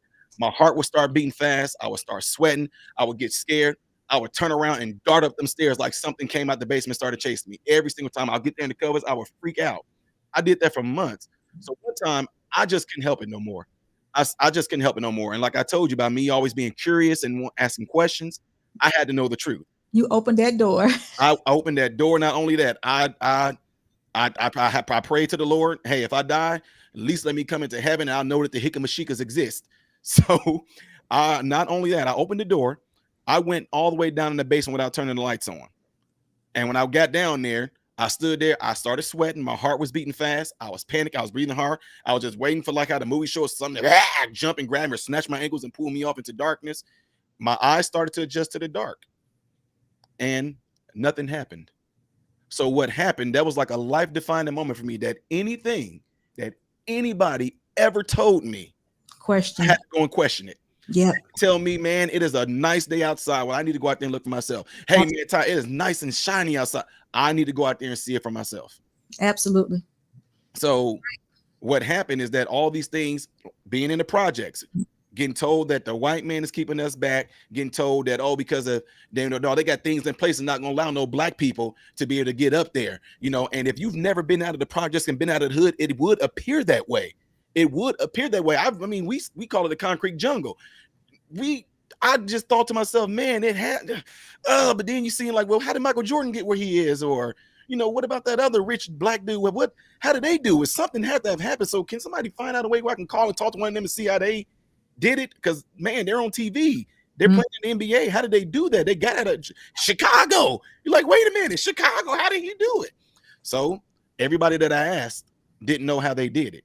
So before I stepped out, I just went, and there was this man that there was across this man in this area from this church that we were going to. We went to church only because there was a way to get a free meal too. So that's what I'm saying. That's the reason why I went to this church on like Thursdays and Sundays. It was a way to get some free food too. So this one day, this man who I always seen, he looked like the white man. Now people laugh at this, but it's just the God on the truth. He looked like the white man, and clean cut, suit on, hair smooth, pulled up in a Mercedes Benz at this bank right across the street from our church. So I ran over there, and when I got in the bank, I just looked around. Someone came up, "Can I help you?" I said, I need to talk to the white man. And they're like, "What?" I said, "The white man. He just came in here. He had a suit on, and and they okay, well, let's see who it is." And I pointed at him. I said, "Yeah, him right there." Then they got him and said, "Hey, this young man wants to talk to you." And they just like, I don't know. So he brings me back. "How can I help you?" I said, "Can I ask you a question?" He said, "Yeah, ask me anything." I said, "How come you keeping black people down?" Ooh. He said, "What?" I'm like, "Why are you keeping black people down?" I said, "Like a lot of black people where I live, you the reason why, we can't like get out of the ghetto or get out of the hood, because you guys are doing stuff to keep us from getting out of there." He said, "I'm not doing anything." I said, "Well, then aren't you the white man?" He's like, "I'm a white man, but there is no the white man." I said, "Well, are you a drug dealer?" He's like, No, I'm a banker." I said, "Well, you driving the same type of cars." So I'm just trying to, so he's like, "No." So what happened is that man told me what his job consisted of. I asked him, how did he do it? He told me, actually, what's funny, he told me he grew up. He said he grew up in a trailer park. He told me right there that it was amazing. He told me how his mom was an alcoholic. She abused him and his brother. She was a crack addict. And he told me how he went to school. And, I didn't know what the word finance was, but he said, I went to finance, which means making money. And he told me in lamest terms how his job was and how he did his job and how he made money to be able to buy the Benz. And so I was like, well, then how can I do it? He said, yes, you can. I was like, but how? And he just pretty much told me what steps I need to take to do it. And I'm just a young kid. And so, yeah, I took that back to the hood. Hey, y'all, guess what? I talked to a white man, and just like the ones y'all talking about, he had a Benz, and he had money, and he actually was a banker, so I think he owned the bank. But he told me that I can do the same thing. Man, that white man lying to you. They've been lying to us since slavery. He's just telling you that BS because he wants you to do it. I mean, they went off on me because I came back, and God forbid I talked to a white man who pretty much told me that I can do the same thing that he's doing. And so when they went off on me, then it definitely hit me like, okay, something's not right. Something's not right. Why, maybe did the white man lie to me? Did he just tell me that because he knew that it was BS and he was just lying to me? But why would he take time out to do that? I mean, all these questions are going through my head, So I just left it alone and I stopped pursuing it. I kept going to school. I became very good in track and field to where I was breaking state records in Illinois, left and right. And that ended up leading me to being able to travel outside the country. I've been to 39 different states. This is all while in high school, right? And so during this process in high school, whenever I got injured, I would go to our athletic trainer. His name is Zach Soa. And whenever I got injured, I would just confide in him about things that was going on where we lived at. And he couldn't believe it. And he knew what the situation was. So every now and then, Zach will go, hey, Ty, do you have some food? I'll say, not this time. Zach will give me $5 to go to McDonald's to get something to eat. That's when the value meals was $3.21. I will never forget that. And he did this pretty much every day. And what I would do though is that during lunchtime, I would go to the people that seemed like they were getting ready to throw their trays away. I would go, hey, wait a minute, you gonna throw that apple away? Are you gonna throw that orange away? Or are you gonna throw that milk away? So what happened is that people start assuming that because I was very good in athletics and I was getting people apples and oranges in their milk, they thought, oh man, yeah, it's because Tyler trying to be on his nutrition. It's like, no, that was actually the only thing I was going to be eating. Wow. This is high school. And because I was a great athlete, people assumed that the home life was just on point, So Zach was an athletic trainer, like I mentioned, and whenever I got injured, he would treat my injuries. So eventually I just started hanging out with him every day. Even if I wasn't injured, I would just hang out back there where he was because it prolonged me having to go back to the hood. The longer I can stay away from it, all I would do is go back to the hood just to go to sleep so I can wake up and be right back at school. I want to spend less time in being in that environment. So it got to a point to where when people got injured, when they would come in, I would tell Zach, oh, he has an acute ankle sprain. Okay, so he's going to need RICE, right? RICE stands for rest, ice, compression, elevation. So he needs to be on E-stim at 50%, 1.5. He's like, Ty, that is so good. You can do this. You should do what I'm doing. And I'm thinking like, wait, what? He's like, you can do this. Hey, I want to tell you something. Zach told me that he was going to be leaving. And it killed me. I was mad at him. I'm like, what am I going to do now? I'm a sophomore in high school. What am I going to do? He's like, Ty, I can still talk to you and call you. I can still help you out. I'm like, no, what am I going to do? He's like, I'm going to go work for this guy named Dr. Becton, who's a sports medicine doctor. I want to introduce you to him. I don't want to meet no Dr. Becton because I felt that Dr. Becton was taking Zach from me. So Zach went on ahead and went and start working for Dr. Becton. And I ended up having a hip flexor strain. And the principal knew, and he said, Ty, Zach always calls up here once a week just to see how you're doing. And let me call Zach. He called Zach. Zach said, come up here. I'll treat you. I go up there. I got a bus card, of course. I get a bus card. I go up there. I meet with Zach. Zach starts telling me, asks me how I've been, et cetera, et cetera. And right as he's treating me, this doctor walks in. He said, Ty, this is Dr. Becton. It was a black man. Oh. I'm like, I just froze. I'm like what? And then Dr. Becton came. He was Ty, oh my God, it's so good to meet you, man. You are killing it in track and field. I got all your records. I got your newspaper clippings on my wall. I got your I mean, I'm like, whoa, like holy smokes. Dr. Becton came and just pretty much was just so excited about meeting me and all these things I were doing, and then from there on, he just said, "Oh yeah, I want to talk to you, man. I've been always wanting to talk to you. How are you doing this, man?" And then Zach was like, "I already told Dr. Becton about you, Ty." So I'm like, "Oh man." So then Dr. Becton goes, "Hey, I can relate to you a little bit, man. You know, my mom, you know, she was a single parent too." And it's like, "Whoa, hold on." We got to talk about this. We got to talk about this. Hold that thought. Hold that thought. Because you have said so many things. I mean, I don't want to forget these things because go ahead. You can cut me off anytime. I'm not going to forget. About it free today because you have said so much. But let's do this super chat first. XDMC, how are you doing today? And I'm so glad that you're here. Coming from the hood, art helped get me out. As a solution, I always go back to my hood and look for other artists. I mentor them, and a few I even hired years ago. I try to be a part of the solution. Ooh, that's so good. You get the money line. Money line, I'ma run it every time. Give me mine, going up, need no decline. Money line, I'ma run it every time. Give me mine, going up, need no decline. Yeah, yeah.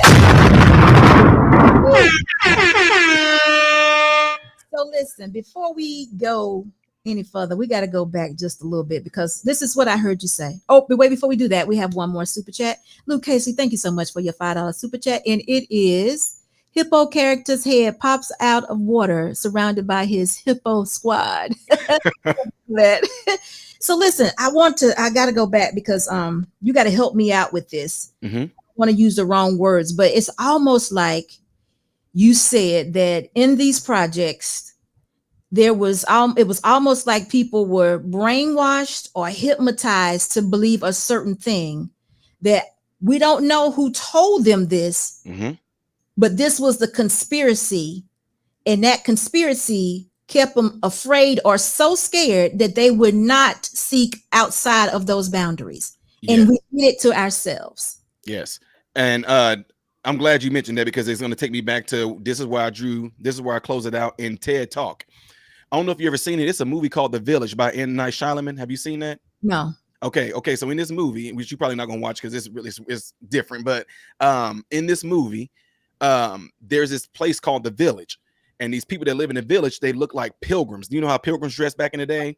They look like pilgrim Amish. And this is what's crazy. In this movie, these people were taught a set amount of rules. They couldn't venture out so far because there was these creatures that would get them, that would punish them if they did it. They had to be in the house by a certain part at night because these creatures would come and seek out those who were being disobedient or those who wouldn't follow the rules, right? And so in the movie, we get to see the people following the rules, but we also get to see the creatures. The creatures will come up and walk to the door and like put their hand by the door. Okay, these people are following the rules and these creatures are going about their business. And there was one time where a girl, she had to, like me, she tried to venture out and see what was out there. And then we got to see the creature. And, you know, she heard the creatures, but on the movies, they show us the creatures. So, of course, she freaks out, goes back. Now, came to a point to where she couldn't take it anymore. She wanted to see what was beyond that place where they didn't want her to go. She kept on venturing out, and of course, we get to see what this creature was. She fights this creature. It was like watching Scooby-Doo. The mask came off. It was a human being. She kept on going beyond what they told her to. She hit this wall. She climbs over this wall, and all of a sudden, a car pulls up. So, of course, because in their minds, it's just horse and buggies, pumping water, and here they are in modern world right now, right? So then what's cool about it, though, is a bunch of little metaphors in there. It turns out she was blind. So I love that because even though she was following these rules, she only ran because of her senses. Her senses felt danger when she first ran from it. And then after that, she couldn't take it no more. She just fought. And when she got to the wall, she climbed over. She did this all based off of senses. So even though she was touching the car, but still, she never felt that. She never heard an engine before. And, you know, they took her to they took her to a police station and questioned her, gave her a soda. She just didn't know what to do. Her mind was just, she was in a new world. So what I'm saying that for is that's exactly what happened to us in the projects. It was these stories of The white man is the reason why. And if you try to venture out, they're gonna knock you right back down. You know, you can't do this. The white people are doing it. It's this white man, it's this white system, this the white privilege, it's what they did to our ancestors. It's all those things like that. This is so, in other words, you get to a point where, okay, well, I guess we just have to accept that this is our lifestyle from now on. So then you end up adapting to the same exact mindset, the same exact routine, the same exact way of, no, I'm just being real, y'all. Not this is not everybody, but this is just where I grew up at.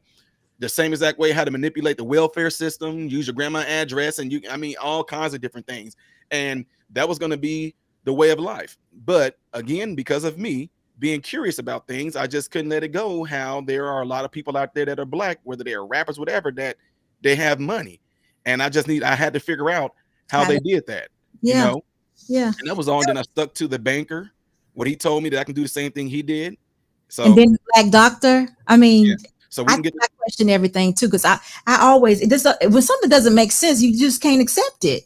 I've had people tell me some really crazy things, and I say, nah, that hasn't been my experience, because it doesn't make sense. That doesn't, if it just gets to a point where then it falls off the mountain, the cliff, then okay, well, that doesn't make sense. You got to make it complete for you have. Yes, and I'm still like that today. You have to tell me until I can understand it, and I get that thing. Oh, I'm still gonna be like, no, you can't. No, It's so sad to hear people speak like this, because I hear it almost, because my dad's older, and wow, I hate it, because he says stuff like, some things like that too, and I'd be like, no, you can have anything you want, but he still tell himself there's certain things that he can't have. And I'm like, no, you can have anything you want. And it's, if we could cure that right there, and you know what? We keep ourselves from it. It's nobody else keeping ourselves from it. We don't even try. People like, nah, because this, and this. And I'm like, no, let's try it. Yes. And if you try, you got one account. This even goes back to buying house. I sell houses. I used to sell houses full time, but now I just do it here and there. But I've been a real estate agent for a very long time. And a lot of people in our culture had no idea that they could buy a house. And I'm thinking to myself, why not? Don't you pay rent here every month? They'd be like, yeah. Yes. I'd be like, it requires the same money. And they'd be like, yeah, but I ain't got no credit. Don't you pay lights and phone? Yes. They were like, yeah. I was like, oh, that's an FHA. We can make this happen. And when you do it, it's like they're a brand new person. You can sell the whole family. And that's what's awesome about that. That's all it takes is for you to do that. So what I learned is that a lot of times I change up the way that I do my little lectures and my speaking. I always tell people, is there a way that I can actually do something? I want to show them before we talk about the subject.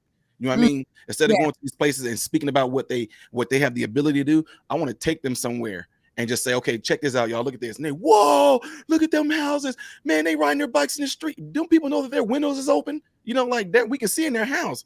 I'm like, y'all. So that's a good one. Yeah. Man, and I do that. And I'm like, well, I'm not telling y'all which one, but all these different places we just rode around, I live in one of these houses. You do, Mr. Ty.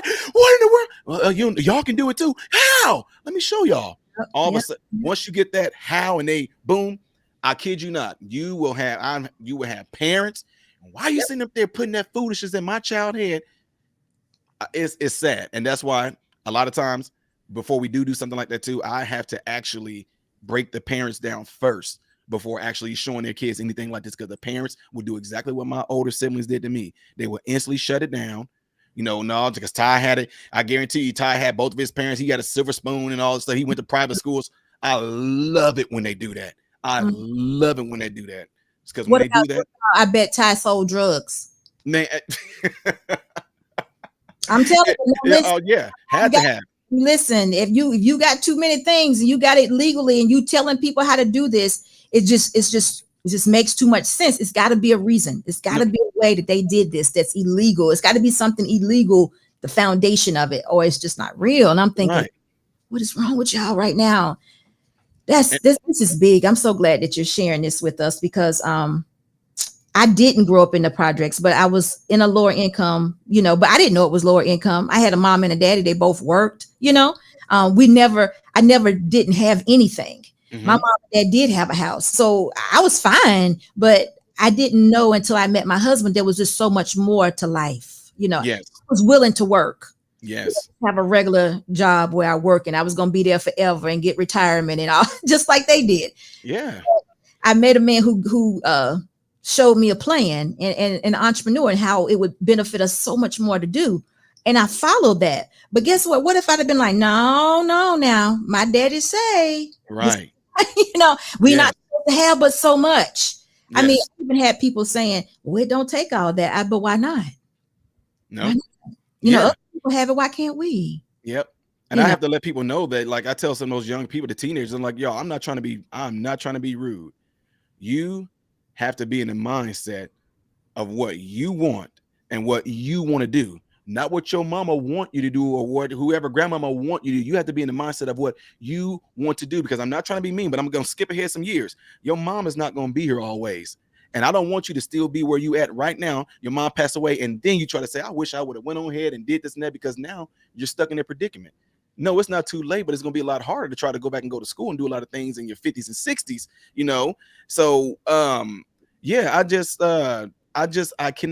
can't take no excuses, because the fact that, I mean, if I'm picking cans, trying to get food and hustling through and taking apples and milks and oranges and stuff from kids just to let that be my meal, and being able to get where I am right now, these kids have it way, even the ones that are considered to be on welfare right now, they have it way better than what we did when we was on welfare, way better. So if you want me to, I'll go ahead and hit on the Dr. Beckman part too, if you. Yeah, because that was because that's another part. Because before you get started, you saw a Black doctor. I have people in my family right now would say they would never let a Black doctor operate on them. They would never go see a Black doctor. So again, right there, because that's another thing. There's no reason for it though, but it's just almost like we're not supposed to be that accomplished. Yes, and that's the issue. That's the big issue. So when I saw Dr. Beckton come in there and how excited he was to see me, that kind of shocked me a little bit. And I'm telling you, I don't care about being embarrassed about this. Dr. Beckton came and started just throwing all this stuff out, how he watched me, how he got my newspaper clippings. He had this stuff like in his office on a wall, like of me. It got like me like I'm running or I'm jumping in the air. He had it on his wall and was just like, Zach told me so much about you. And when he mentioned his single mom, it was kind of like, okay, wait a minute. Because at first in my head, even though he's doing his talking, I'm like, yeah, whatever. You just some uppity doctor dude. You probably, I'm just being real. I'm in that mind frame of yeah, okay. And when he said single mom, it was like, okay, hold on. He's like, yeah, man, my dad left me and my brothers. When me and my brother, I have another brother. He's a doctor. Oh, time out. Wait. Two y'all in one family. What? Not only that, he's an anesthesiologist, like one of the highest paid. Yes. And so hold on, time out. So your mom. Wait a minute, tell me. So he told me how he said this. He said, Ty, he said, my dad left me when we were very, very young. I have like faint memories of him. He said, when we went to sleep, my mom was there to tuck us in at night. He said, we woke up in the morning, my mom was there, cooked breakfast for us and all that. So I'm thinking like, oh, well, okay, well, cool. But then he said, but Ty, my mom worked the third shift. So she would leave me and my brothers at home. She took the risk and left him and his brother at home. She locked everything up, made sure they were asleep. She went and worked a third shift job. And then by the time they were waking up, she was getting offered a job to be there to cook for them, whatever like that, when they went off to school. So that was like, oh, holy smokes. Wait a minute, hold on. So yeah, he said his mom pretty much, you know, which was good. She pretty much had them focus on their scholastics and really hitting the books, whatever they were in sports. But his mom said, okay, like this is not going to be your focus, you know, your books and your schooling is going to be your focus. So he goes off going to orthopedics, and then his brother went off to be an anesthesiologist. And so when he told me that, and he's like, yeah, Zach told me that, man, you're pretty skilled in your knowledge. Like he told me that, you know, when people come in with injuries, you are telling people how to, he said, Ty, you should go into, have you ever thought about therapy? I'm like, what is that? He's like, well, it's kind of like what Zach do, but you get paid a whole lot more.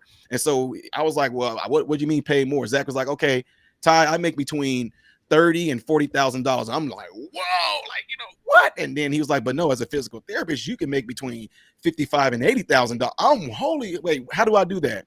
Dr. Beckton goes, oh, well, I'm pretty sure you got letters from colleges, right? I'm like, what do you mean? He like letters from colleges. Y'all, I'm being honest. I said, what is college? Like, what do you mean? What's a college? He was like, oh, a college is a place. So he broke it down in layman's terms. So by the time we left the clinic, we were out eating. Dr. Beckton took me out to eat, took my backpack off. I said, is this what you're talking about? He freaked out. I can pull him out and show everybody right now because I do it whenever I go and do these talks. I got letters from any college you can think of, Ivy League, I don't care, from Harvard, Stanford, Georgetown, you name it. I've gotten letters from every last one of them, and some of them are still unopened right now. I had no idea what those were. What I thought when I opened up and read like one of them before, I thought that they were high schools around the city that was just trying to get me to come over to their school to make their program better. That's what I thought. And so I didn't know he broke it down to me what college was and what I could do. He's like, Tyler, he's like, look, okay. He said, it costs me $200,000+ to go to college. They're willing to do that for you for free. Like you can go and do whatever you want for free. So you can go and be a therapist and treat patients like what you're doing, like Zach doing, but you'll get paid a lot more and you get to go for free. And then it got even better. He said, Ty, how long does it take you to do triple jump? I'm like, I don't know. So he said, it takes you less than 5 seconds to do triple jump. They're willing to give you $40,000+ a year to do something that takes less than 5 seconds. And that was just like a poof to me, like, holy smoke. So this man literally took me under his wing, and I could stay at his house when I wanted to, if I needed to.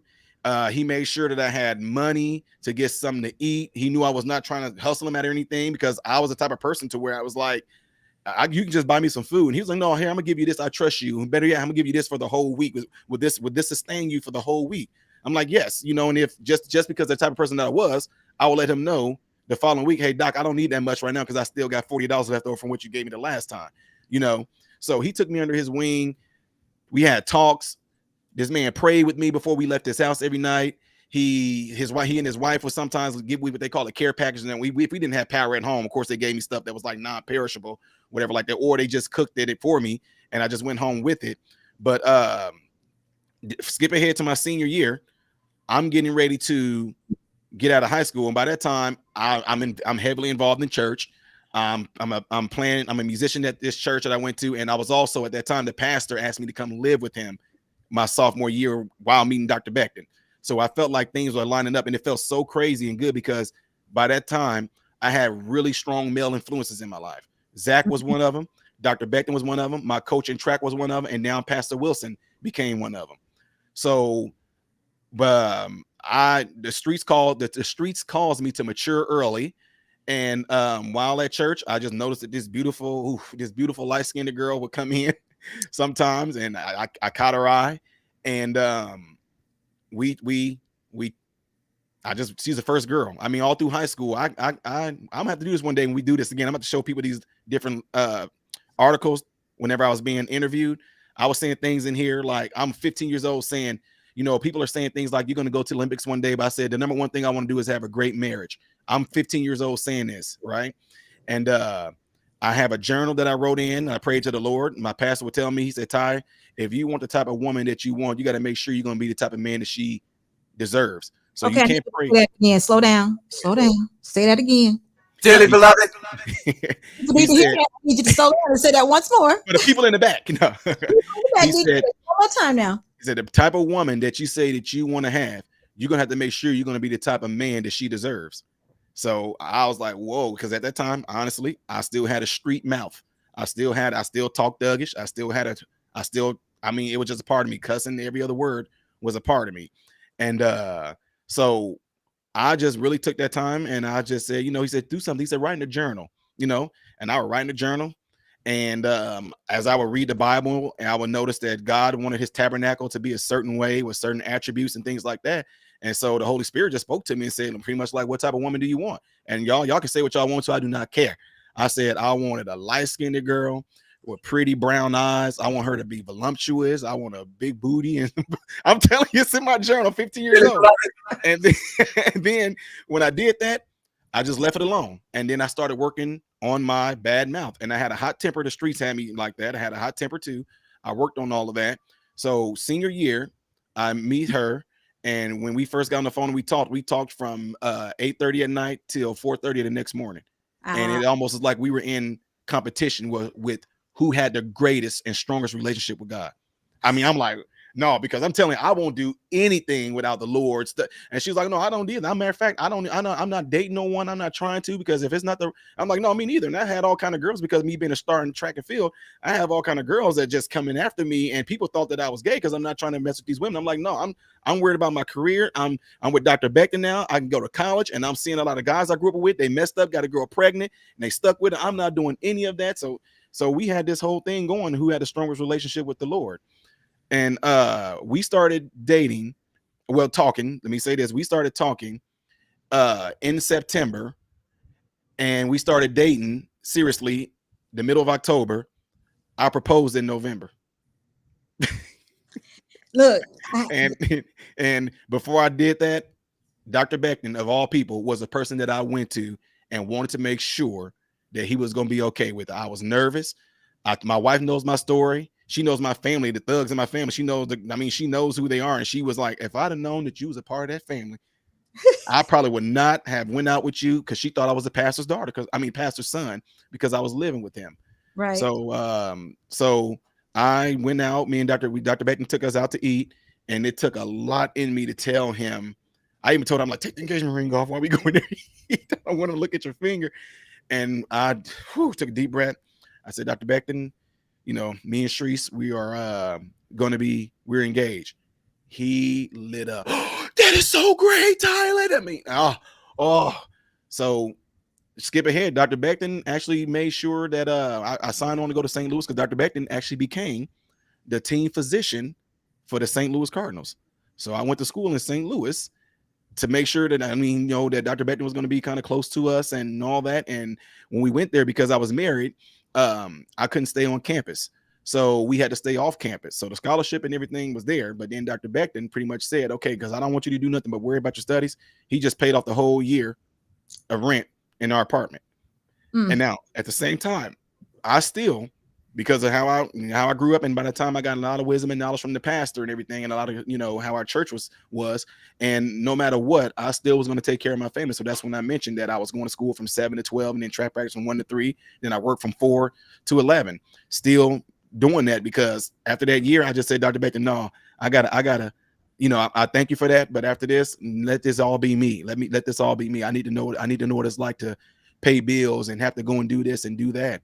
And still to this day, Dr. Beckton is still still is a great father to me. And it's strange, because now he tells me all the stuff that I've been through and all the things that I'm doing since the platform and everything hit. He's like, now, Tyler, you are actually teaching me, Yeah. So yeah, he was and I got to go and be with him work with the St. Louis Cardinals, World Series ring and everything in 2011, and a kid from the projects, So when you go through something like that, I cannot take any excuse unless you have a legit learning disability that's just bad. These kids today, I can't take it from them. And I'm talking, I'm telling you, Miss Security, the minute I even get a hint out of a group of kids who tries to give me excuses, I can't even waste my time with them no more. I can only get with the ones who are saying, yes, I want to. Who wants to go with me and get out of this village? Who wants to go with me and step outside the hood and see what's over there, and that there are other black people that are flourishing? Who wants to go there? Me. Okay, y'all come. Man, that's some BS. Ain't no niggas out there. Okay, I'm not talking to you then. Okay, I'm not talking to y'all. Okay, the ones that want to, let's go. Hey, then the ones that I'm actually getting ready to go show them, it's amazing how the ones that was hating, they tried their best to get them from going. He's just trying to trick y'all. He gonna get y'all. I'm like, y'all doing the same exact thing that my cousins did when I told them about the banker. It's amazing.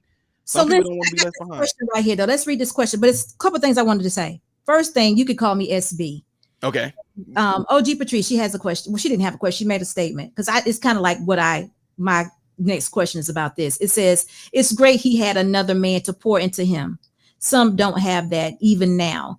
Before you answer that, I just want you to address that statement, because that was my next question. My next question was, what is your number one pushback now when you try to influence young people to do what you did, or let them know that they have options? What is your number one pushback? And then you can address it as in the same as what she said, because not everybody has that mentor as an example, but the options are still there. What do you say to those people, and what do you say to her statement? To that, I would say it's the parents. It's the parent. It's most likely, I'm just being real. I've rarely ran into a situation where there was a single father. 99.9% of them always have been the mother. And the reason why I made the statement earlier is that I always try to get with the parent first who want their kid to be helped, the at-risk kids. The reason why I get with them, because I need to know what these parents' minds are. I need to let them know that what I'm getting ready to do right now, you're most likely are not going to like it. I don't play no games. I don't sit there and try to argue with them. I don't do that. If you want your child to actually get out of here and do something with themselves, I need to know that you are going to support me and what I'm going to be doing for your child, because there's nothing I'm going to be doing that's going to hurt them. But your child has been with you all this time. And it's going to be hard for a woman to watch me sit there and y'all, I'm just telling you, a lot of women in our church, especially, they let me whoop their kids. So I don't play. If that mother give me that power and that permission to snatch their child and all that, I let them know I don't hesitate. I'm not going to argue with your kid. The minute your kid, I'm snatching you. Come on, let's go. Well, hold on. Don't be doing it to my baby. You ain't see. Well, you're not trying to see. You don't understand what's going on here. I'm trying to break your child of a behavior, of an attitude that if I don't break that out of him right now, he's going to carry that on into his teenage years. That's going to become a part of him. You know, it's going to be second nature for him to act like that. How do I know that? Because like I told you, I had to work on my street thug mouth and my temper. I know that. So, but to be able to get that out of them at an early age will be awesome. It took God to get that out of me when I was 17, 18 years old, you know? So with that, it's this thing. It's my quote. And it says, do not place your limits on me based off of what you are incapable of achieving. And the reason why I say that is because that's what a lot of parents, a lot of folks, I'm just being real, a lot of folks in the Black community, that's what they do when someone is trying to go and do something. They want to tear you down. They want to keep you from doing it because they're doing that based off of their inability to do it. Y'all gonna be able to do that because when people, I'm telling, no man, niggas ain't smart like that. No man, you look at us right now. We can't. No, you can't. That don't mean that I can't. No, you get out there, they're gonna try to end up knocking you down. No, they knocked you down. What did you do to make them knock you down? And wait, how do you even know? You said try anyway, though. Try, well, even if you get knocked down, try anyway. Right. But then explain to me. See, that's what I'm saying. That's what I said when they say I talk too much and I ask too many questions. What is knocked down?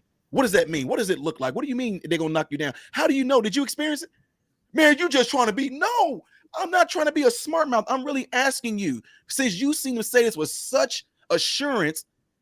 What's knocked down? What do you mean? What did they do to you? Who are they? What was their name? I can tell you the man that actually did that with me. His name was Ed Bain. That was the banker. Ed Bain said he's not doing that to me. Ed Bain said that I can do it. You said that I can't because did you experience it? No, man, but this is one dude I know. What's his name? Oh, I forgot. Oh, come on, man. See, sometimes you know what, knockdown looks like I didn't get it right the first time. That doesn't mean it's over. Sometimes we don't know everything and we don't approach everything the right way. Oh, I can tell you. It doesn't mean that it's over. This is a big thing with buying a house, because listen, whenever somebody denies you to buy a house, it's got to be something that's fixable, because there's nobody out there that can't buy one unless you're not working. So if they tell you they deny you, then listen, there's no such thing as a deny you and you ain't gonna ever get it. We can fix what they said. Let's find out what they said. Wow, you might want to get your super chat right there too. Let me do. I know who that is. I know him. See, thank you so much. This is 120 Honduran dollars. I'm not sure what that all is, but thank you so much, Kevin C. Thank you so much for supporting the channel. And he says, big up to the Black doctor who looked out for young Ty MRM. Young men need fathers or positive male mentors. The doc truly paid it forward. He surely did. And you get the money line. I'ma run it every time. Give me mine. Going up, need no decline. Money line. I'ma run it every time. Give me mine. Going up, need no decline. Yeah.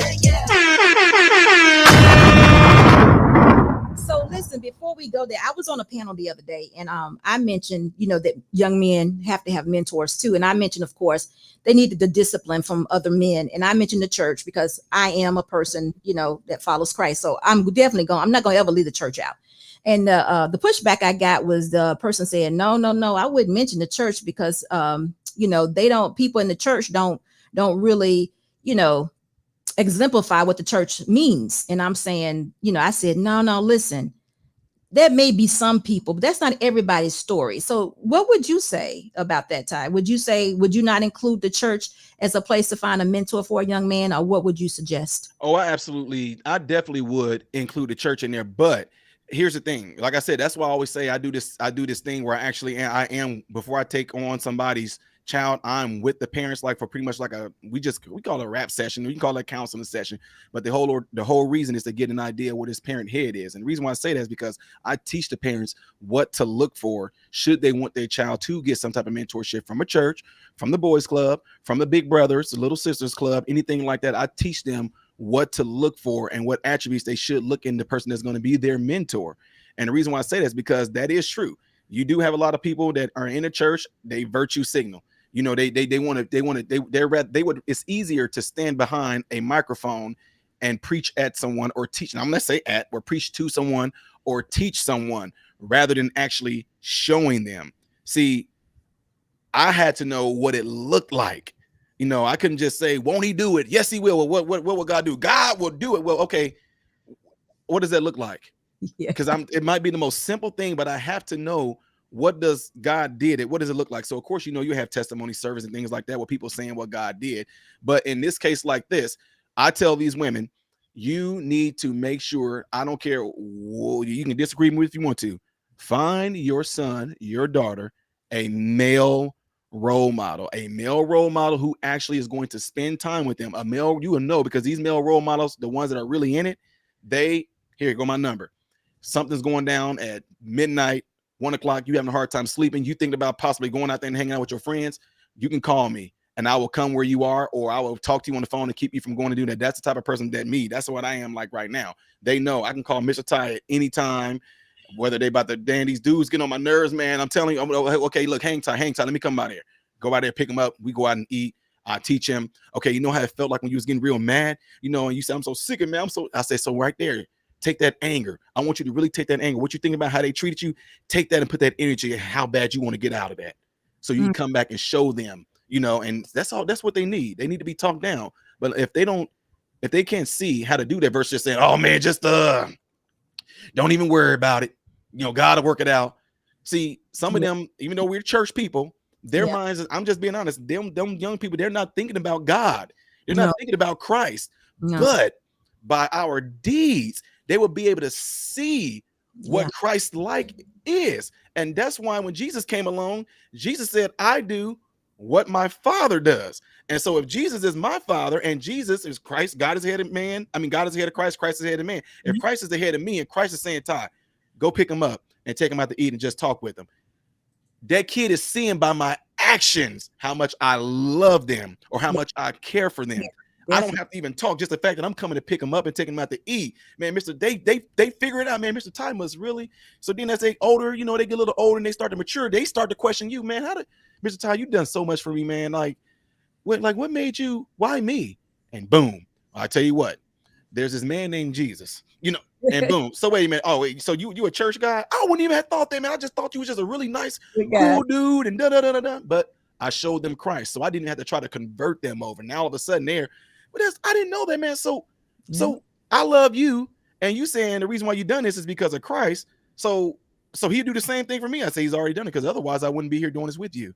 Oh man, all right, I got you, man. So what time? When do you go to church? Boom. I never invited them or anything. They're asking me when do I go or what days I go on, and now they want to come there. You know, so and again, the reason why I say this because you know that's what Jesus did.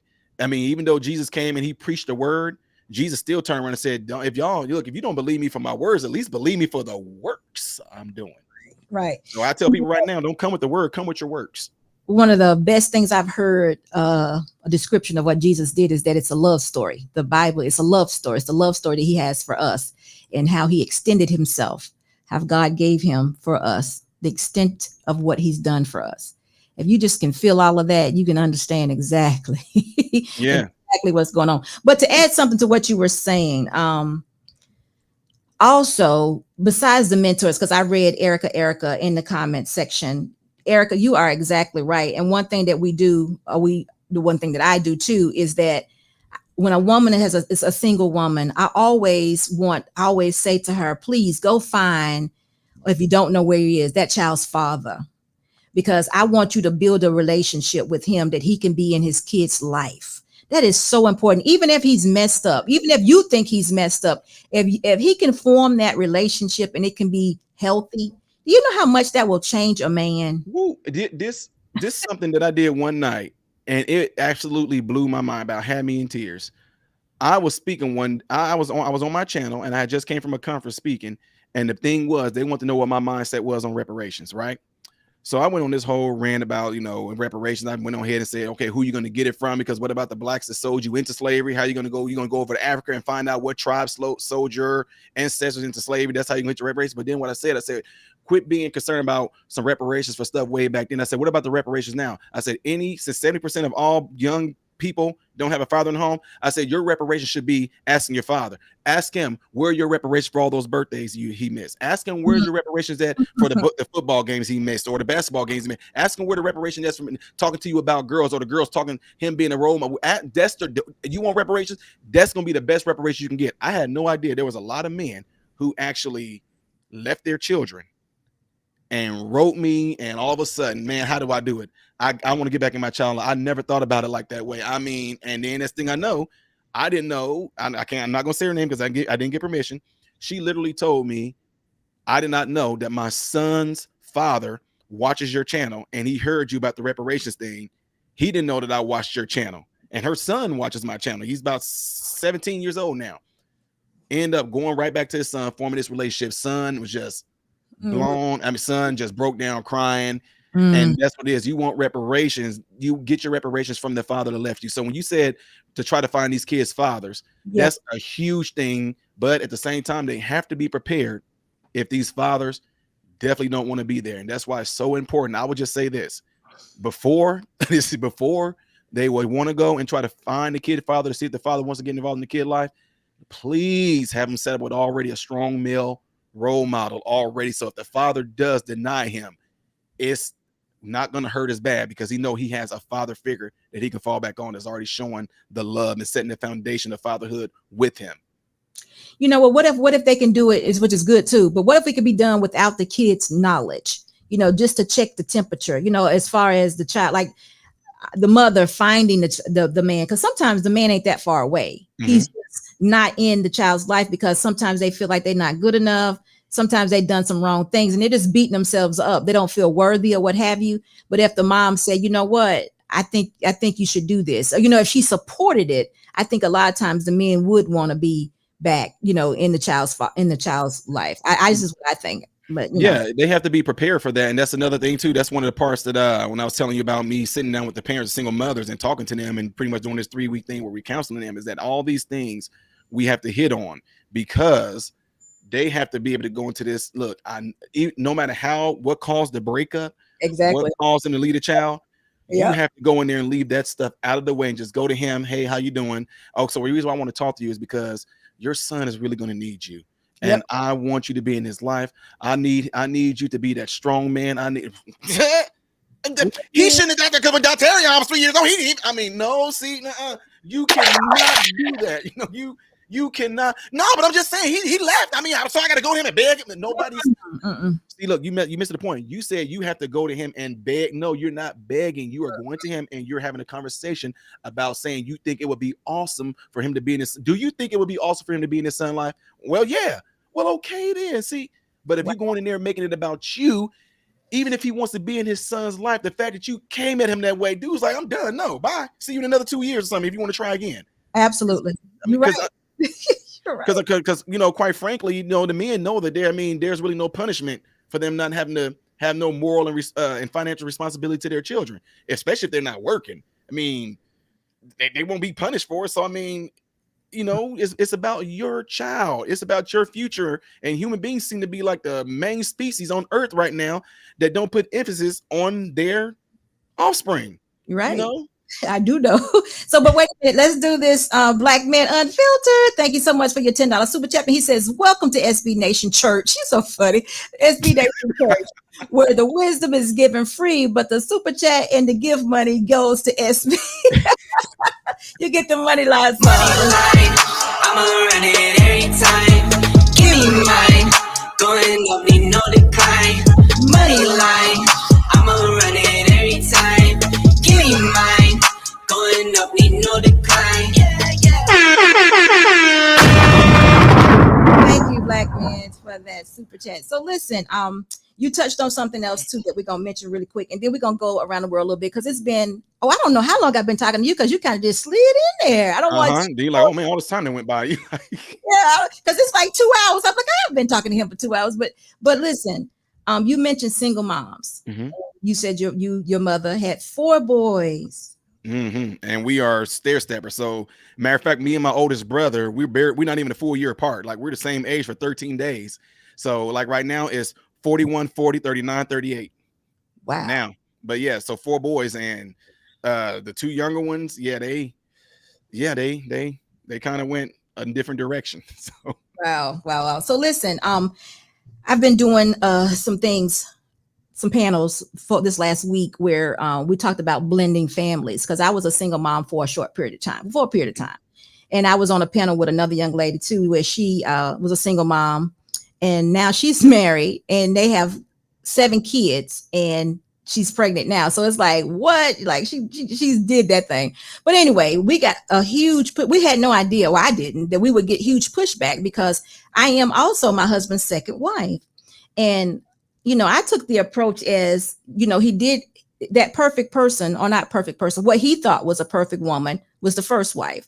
It didn't work out. So yes, I'm number 2, but I'm actually number 1 because I'm the one that worked out. So that's the way I see it because I'm winning. I feel like I'm winning. But what do you feel about single mothers who have a mindset change? Okay, we made a huge mistake. We were supposed to wait. Mm-hmm. I had the ring, but I hadn't done the nuptials yet. So that was my fault. I take account for that. But what do you think about single moms who have done the work, changed their mindset, and are ready to be wives and be covered by men and, want that submission, want to be covered, want that minister, want that man, and want that marriage? What do you think about them being married? What do you think about men being married to those women? I really believe that when it comes to something like that, people really need to take time to get to know that person. I mean, you really have to take time to get to know that person because there's a lot of people, and I'm just telling y'all, folks, straight up, there's a lot of women, like what you just mentioned. There's a lot of women with their mouths, they say they want that. Mm-hmm. They actually get into that situation. All of a sudden, he's like, no, we're not doing that. What? It's like, wait a minute, time out. So what I'm saying is that you don't know exactly if you really want that until you are placed in that situation. So in that case, that's why I say it's really important if the single mothers are really saying, yes, if a man wants to take me, I'll be submissive. You saying all that until you actually know what it's like to be submissive. So I think that people like that going into a relationship, especially you said if they were a single parent and they're trying to get back into it, they're trying to get themselves together, definitely take time with that man to get to know him. Be flat out real. You have to, folks. One thing that I always recommend if they're able to do this, and it's something that's from our culture, okay? What I'm saying is this. When you date someone, like my wife, when we dated, went around her family. When we dated, she came around my family. There was not a whole lot of any beginning of it just being me and her. You want to know why? Because if you take her around her family, you watch her family. If she acts any way out of character, family will call you on it. Like, girl, why are you acting like that? So like, wait a minute now, and then vice versa. If I'm somewhere, if I'm with my family and my wife is with me and they start, dude, why are you acting strange? Like, why you nervous or something? Like, then she'll, okay, what is this all about? Because that's what people do a lot. When you go on a date with someone, I mean, don't get me wrong, I'm not saying it's fake, but you do seem to kind of over-exemplify all the doors is being open and all these things are happening. He's just the butterflies in the stomach just make you just be this overly verdant, nice person. Oh, I came home and oh, he's so nice. But in time, when you go around that family will flat out tell you. Now, the next thing too, because I'm very observant, like I said, you watch them, watch how they act around their family. I mean, even though you're there, she's just with her family. I'm not looking at her. I'm looking at her family. I'm seeing if her family, them all like, I'm like, oh, what are they all kind of talking about this for? So you have to be very strong to do this, ladies and men. Once you do get to that point to where you feel like, okay, I do really want to really be serious about this guy. If she or he happens to have either parent, set a time and just tell that parent, hey, I would like to actually go out with some coffee with you, one time or another. Of course, a parent might be like, I don't know what to do. No, I just want to talk to you. Give it that parent by themselves. Look, I really am liking your daughter a whole lot. And could you please do me the honor and just let me know if there's any red flags or anything I should look out for your daughter. Like, how is she with you? How is she with your husband? Or, if I'm just saying both parents are there, how is she, what's something I should look out for? Some of them, I just, from experience of what people have told me that I've told to do this, some of them came back, man, Ty, you won't believe this, man. This girl mom told me, honey, my daughter is a hoe. She was just with somebody ago. She sit there and I got on. I mean, oh boy, they just flat out did it. And then the father sometimes be like, no, you won't, man, my daughter's not the one, and you seem like a really good guy. You're a really nice guy. I like you a lot, but man, no, man, because she just had David 2 weeks ago. She had Mark a month ago, and then she had such and such. So I'm just saying, no, you a good guy. You seem really cool, man. You don't want that. So that's why I tell people, do that right there. And if they don't have the parents there, if they have a brother or a sister, same exact thing. Now, sisters and brothers are kind of be a little bit like, because they don't really want to tell, but then at the same time, they do open up if they see that you are a good guy or you are a good girl, and they will tell you like, oh yeah, no, my sister's good. Now she get a little attitude, whatever like this. She'll slam a door, but no, she ain't really done nothing out the nothing crazy or nothing like that. And yeah, she had a serious boyfriend. She was with him for almost about a year or something like that. And you're like, oh, okay, so that does display some type of stability or some type of loyalty, whatever like that. And it didn't just work out. But when you talking about, oh wait, she was just with Jason 2 weeks ago, and then the month before that it was Mark, and then I think like 6 weeks ago was Jerry, and you like, well, dang. So that's what I tell people to do, because me or a lot of people from our culture, we take that seriously. Like, that was the first real institution that God put together. So that needs to be something that is going to be serious, and not to hit on anybody that had a failure before, because a lot of these things wasn't there. A lot of these things weren't taught to them. So that's something that I definitely tell them to do. Take it serious, get to know that person for real, get to know that person's family. Be serious about it. I mean, if he's trying to move too fast, let him know you are moving too fast, because this is a serious thing that you're about to get yourself into, and definitely when you finally do come together and you finally are married, there's going to be things that's going to be happening within the marriage. Marriage is going to tell you a lot about yourself. I tell people all the time, marriage is not about me trying to see what type of wife I have, it's more or less of this marriage is going to tell me what type of man that I am. Am I ever going to say something that's going to hurt her, that's going to stick? Am I ever going to do something that's going to be out of the ordinary? Am I all these things are going to come and test a marriage, so you have to know within yourself. And like I told you earlier, when the Lord pretty much told me, why would I give you a woman that you want like that if you're the type of guy that you are right now? You need to be the type of guy that woman is going to deserve, that she deserves. So, oh man, let me get rid of this temper. Let me get rid of this bad attitude. And Lord, however I need to do that, let me know.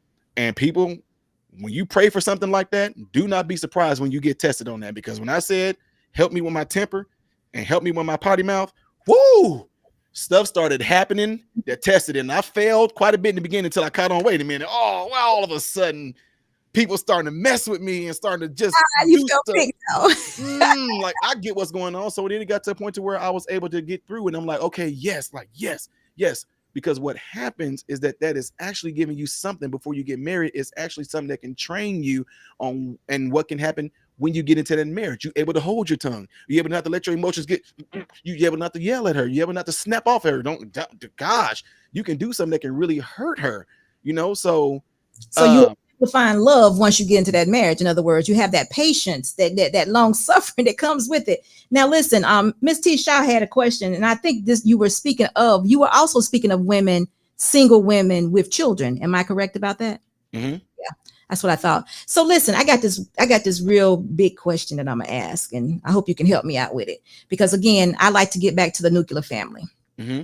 So I came up with this solution that young people, if they should find themselves in a situation like from the ages of 16, 17, 18, because at 19, you're an adult.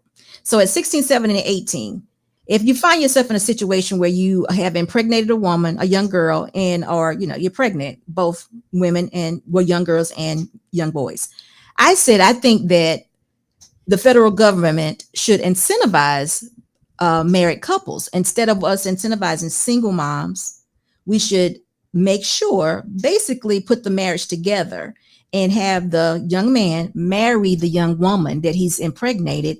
And then we should take care of them basically and grow them up for the next 5 years, putting them in housing, making sure they have counseling, make sure they have programs where they learn how to careers, schooling, parenting classes, everything they need for the next 5 years, and then also housing. And then on that 5th year, put them in a home, but now they're out of the program. Right. You say to that? That is an excellent, that's an excellent idea, because in doing that, it would bring so much more, clarity to what a relationship and what a marriage is supposed to be about. It would bring so much more clarity. I mean, oh my God, I say this all the time. I say, why is it that we are so rushed on teaching these kids about sexuality when we're not even teaching them about relationship that's supposed to lead to sexuality? You know what I mean? So relationship is not taught. So with that, oh my gosh, yes, if they were to get pregnant, have them get married, and like you said, have the counseling there, incentivize that right there. I mean that, but you know what? That's too easy. Nobody wants that nuclear family. Nobody wants them to be married, especially if they Black. You definitely don't want that. You do not want that, because then it's gonna make the playing field level. That child is gonna have a better future right from the jump, because it's proven that if you got both parents in the house and both of them are working, that child most likely is gonna start off on straight street. The child's not gonna be in the concept of having to go through the struggle of being poor. That's proven. If both parents work, that you would not be poor at all, even with the child. So with the counseling though in there, like you said, or everything they need, but the part I hadn't mentioned yet is we're taking away the incentives for the single mom. We're not doing both. We can't go back, but going forward, we wouldn't do both. So either they signed up for the program, or I should say not necessarily signed up for the program, but either they went through the program or they're on their own. No incentive to the single mom and no incentive for the single dad. It's just, you got to make it on your own. There's no housing. There's no, what do you call it? Food vouchers. There's nothing. Right. No WIC or anything like that. No. You got to go through the program with the father of the child. Yes. Now, I put that out there a while back, and one of my major pushbacks was this, and you're going to believe it, but it's almost like, one of the major pushbacks was, you can't force people to get married. And I'm thinking, they have all types of sex. And they doing all this other stuff, but you concerned about a union, a marriage? What is? I was like, wow. No, and that's not a bad idea. And see, it's so sad, because then it's like y'all want to just, so you rather keep on giving, I guess, encouragement and praise to continue to let the women be single moms, to keep on producing these kids that are going to end up most likely getting into drugs, getting into gangs, getting killed, being a victim of police crime. You'd rather do that than to have them be together and have that chance taken, to where that child most likely is going to have way more benefit of having both parents there. I mean, it's not even about just the money that they would be incentivizing, but it's about the actual quality of life that each individual will get. You know what I mean? What quality of life does a single mother have when she pregnant at 16, 17 years old? She's already getting ready to start. I mean, when you unless you got rich parents or something like that that's going to take care of you, you a single mother and you got pregnant. I mean, it's the truth. You poor. You just, as soon as you got pregnant and you're going to have that baby, you jumped into being poor. Well, what about him? He's a dad. Oh, yes, he's easy. They don't have to. Let me answer this question. Money, life, business. When is there incentives for the father? In my state, there are several men who take care of their own kids, and they have Section 8. They have food vouchers. They have, what do you call it when you take them to daycare? I can't think of it right now, but they have, incentives as far as the child care resources. They have all that. They give it to men too. Here in my state, that men have it also. So if the man has their children, they give it to them. And in my solution that I gave, the man could very well take care of the child, but he's not incentivized either to do so. I mean, they have to be married. It can't be no single, no individuality. We made the baby. We got to now grow up and grow with the baby.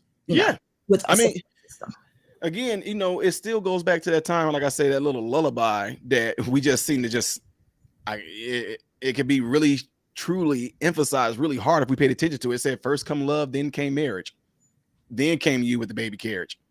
So if that right there became the focus, that can change everything around. And then also, if we're talking Bible, you heard in the Bible how it said, any man in the Bible, whether it's Abraham, wherever, it said he took her and he took her to be his wife, and then he knew her, and then it said, and then they were with child. Mm-hmm. See, it was like laid out right there for us. But now today it's, oh no, you need to have sex with them first and then see if they want to possibly marry you or be with you. If not, You know, oh well.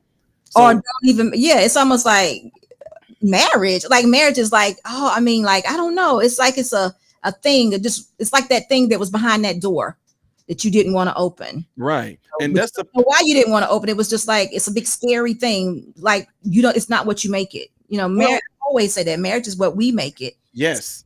And it's I think the biggest thing too is that it's just not seen enough. I mean, I remember when me and my wife, when we first got married, I think they gave me and my wife, I think with 3 years. They were pretty much, if y'all get past 3 years, then ooh, and it's like, oh, the 7 year is gonna be the 7 year. Ooh, you know, and here we are 21 years later. So I think what needs to be done is that if it was seen, so what you just suggested right there, that right there would be so awesome because it's going to benefit the upcoming generation. Because if you got young Black kids growing up seeing marriage, you know what I mean? It's already there. So what it does subconsciously and subliminally, it puts that in their mind as an expectation to be married. Like my sons, you know, they seen their mom went to college, I went to college. Growing up, they both was already, I'm going to go to college. We didn't have to sit there and say, you're going to go. It was like, okay, yeah, I do plan to go to college. They were already talking about this, right?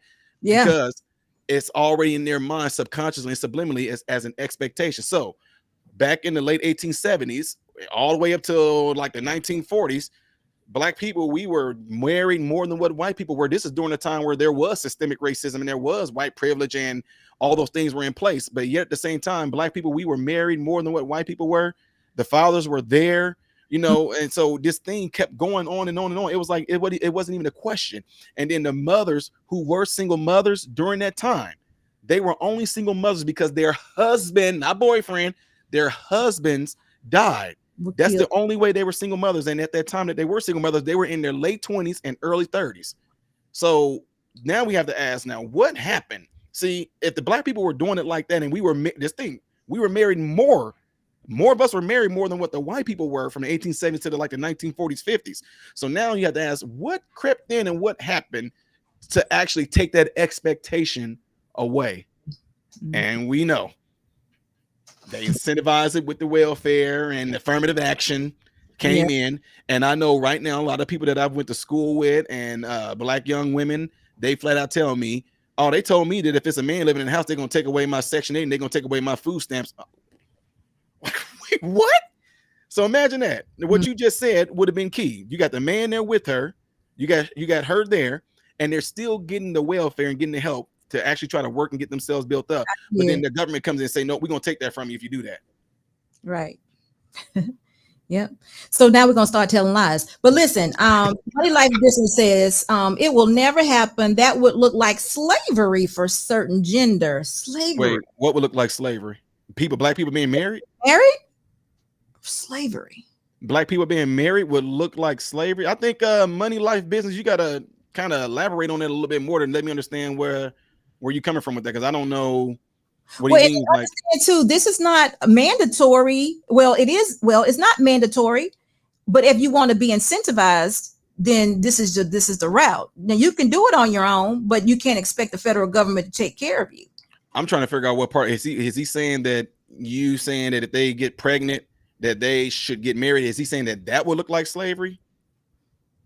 That's the part I don't think so. I don't know how that. I mean, because if they're going to get pregnant, if they're getting pregnant, that's going to happen whether I say anything, and whether there's a plan in place or not. They may get pregnant, but if they do and they're needing assistance, I think, maybe the part by making them get married.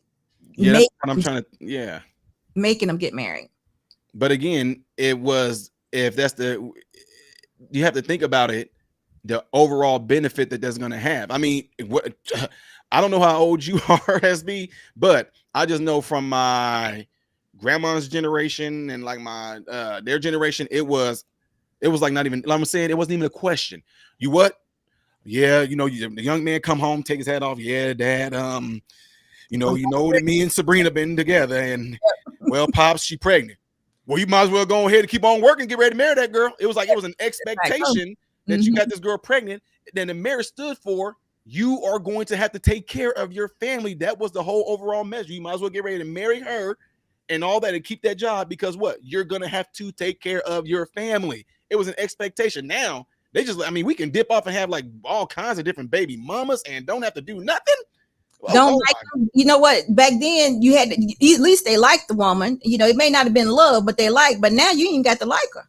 Mm-hmm. That's the problem. Yeah. There's nothing there, and then you get that one pregnant, and now you got to take care of the baby. But guess what? Go ahead and put that in place. The solution in place. I don't know about the slavery part, though. I'm not sure on that one. Okay, he said making them get married to receive incentives would look like slavery to a certain gender. I still don't know what you mean by that, though. It would look like slavery to a certain gender. Entitlement is at an all-time high. So I'm lost with how that would look like slavery, though. It's not like Are you saying that you think that people would actually do this to get the incentives?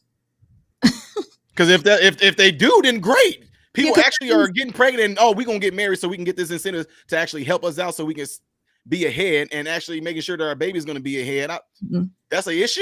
I mean, unless he's thinking, but I don't get the slavery part because you have. But listen, you have no other option. You don't have to be married, but if you're not married and the woman is a single and she chooses to have the baby but not marry the young man, or vice versa, they don't get married, then they're on their own. We're not incentivizing everybody, it's just the ones who decide to go along with the program. The program is to grow them up, make sure they're educated, make sure they're good parents, mother and father, make sure they have all kinds of whatever they need to be successful within that 5 years. And in that 5 years, listen, the federal government has enough money. They can put them in homes.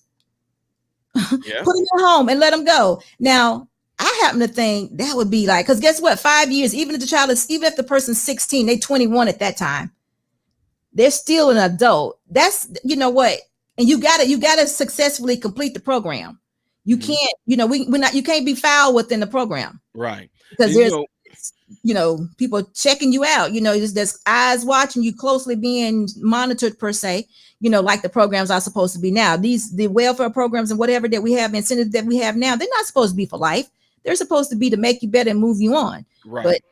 But they're not doing that. So the thing is, if you don't want to be a part of the program that says you need to get married, then maybe that'll make you look at who you're having sex with or make you stop having sex. Exactly. So that direction. But like I said, and it goes back to what they're doing right now. When I mentioned to you that back in those times, the reason why black people were married more than what white people were, and the fact that black people were actually getting married is because by them growing up in that environment and seeing it subliminally, it was an expectation. They knew. My sons talk about it. They talk about it. I'm gonna get married. They even talk about the type of woman that they want. They heard me tell this story before, so they talk about the type of woman that they want, and then they're gonna get married, and then they're gonna have kids, whatever like that. I never did say, now tell me what you're gonna do when you get older, boy. It was just because why did they come and talk to us about what we having dinner at the table? They just mentioned this because it's in them subliminally. So the reason why I say that is because now subliminally, the fact that they're trying to push sex so early. Yeah. Why now we know why. I know why they're having sex early. It's because it has become a part of their subconscious, because it's been taught in school, it's been pushed on TV. The ones that we are actually told to look up to as being our role models are sexually explicit like type women. The songs that we hear men talk about, I got 17 hoes, I got hoes in different area codes and all that. So since that negative type of ideology has a positive feedback loop, it looked at as being good, it looked at as being normal. Therefore, subconsciously and subliminally, they're going out and performing those actions. The Bible, the Bible talks about what's in the heart, which sometimes actually be manifested in your actions. Right. So if this stuff is getting played in them and it's in their subconscious and it's in there subliminally, their actions is actually just, I can tell people all day long, I know what you watch, I know what you listen to all day long, because it's showing in your actions all day long. I know what you do. And that's one thing. It's a guy named Earl Nightingale, and I love it. Your mind does not care what you plant in it, but it will return to you what you planted. So you can say all day long what you want to do, what you don't want to do, but your actions is telling me otherwise. So, right. So listen, Money Life Business says, I am saying there will be an all-time pushback because entitlement currently is females should not need to do anything to receive help. The government is supposed to do that, and marriage is slavery. But guess what? Nobody really cares about that, because the deal is, if you get pregnant, The dad is there. You should know who he is. DNA test will be taken, and you don't get incentivized if you're not married. You just don't get it. So, marriage is slavery. Then, I don't get marriage being slavery. You in it together, and you making it work. You making it do what you're supposed to do. I mean, marriage is slavery. I mean, we have to take care of ourselves, even whether we're single or with someone else. So I don't get the marriage slavery part, but I do understand what he's saying now. Right. Okay. Like the marriage of slavery part. I don't know. I mean, I'm not going to assume, but I don't know what his belief background is. But if the belief background, I'm just coming from a Christian standpoint. If marriage is slavery, then that means God did not know what the heck he was doing when he said it's not good for man to be alone. Right.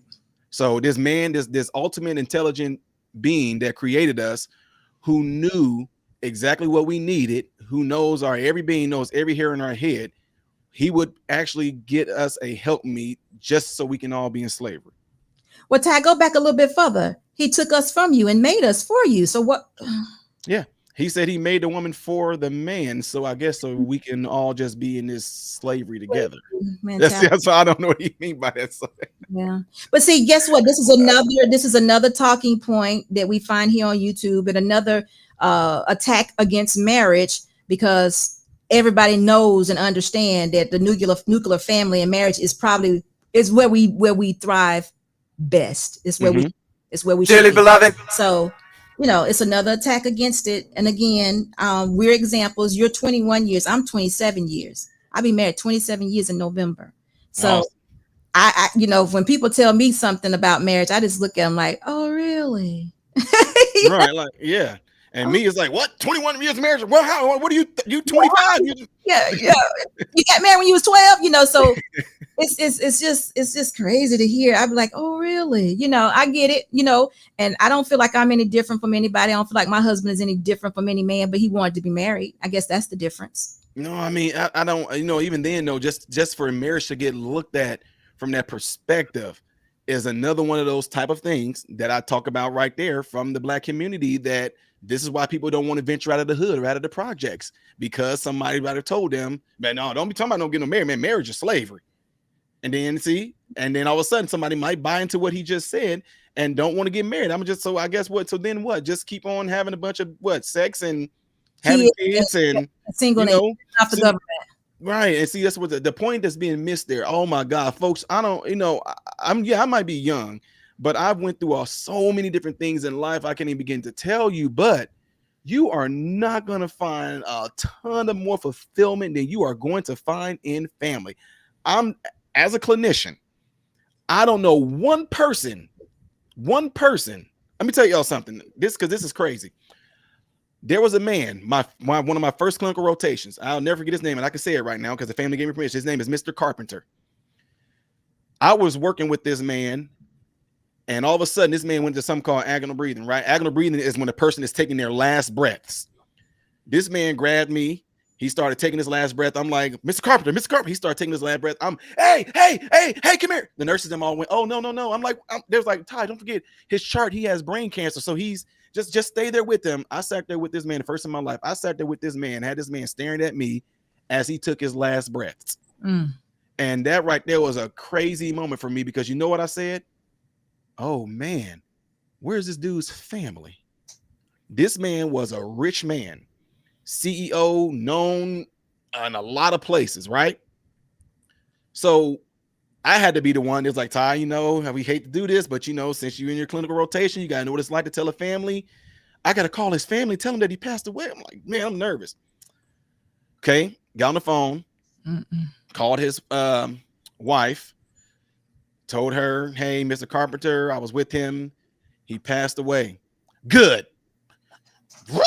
The record scratch. Like, wait, what? Good. Finally. Well, like, before you go any further, Ty, let me get my sons and daughters them on the phone real quick. Okay, let me get them on the phone.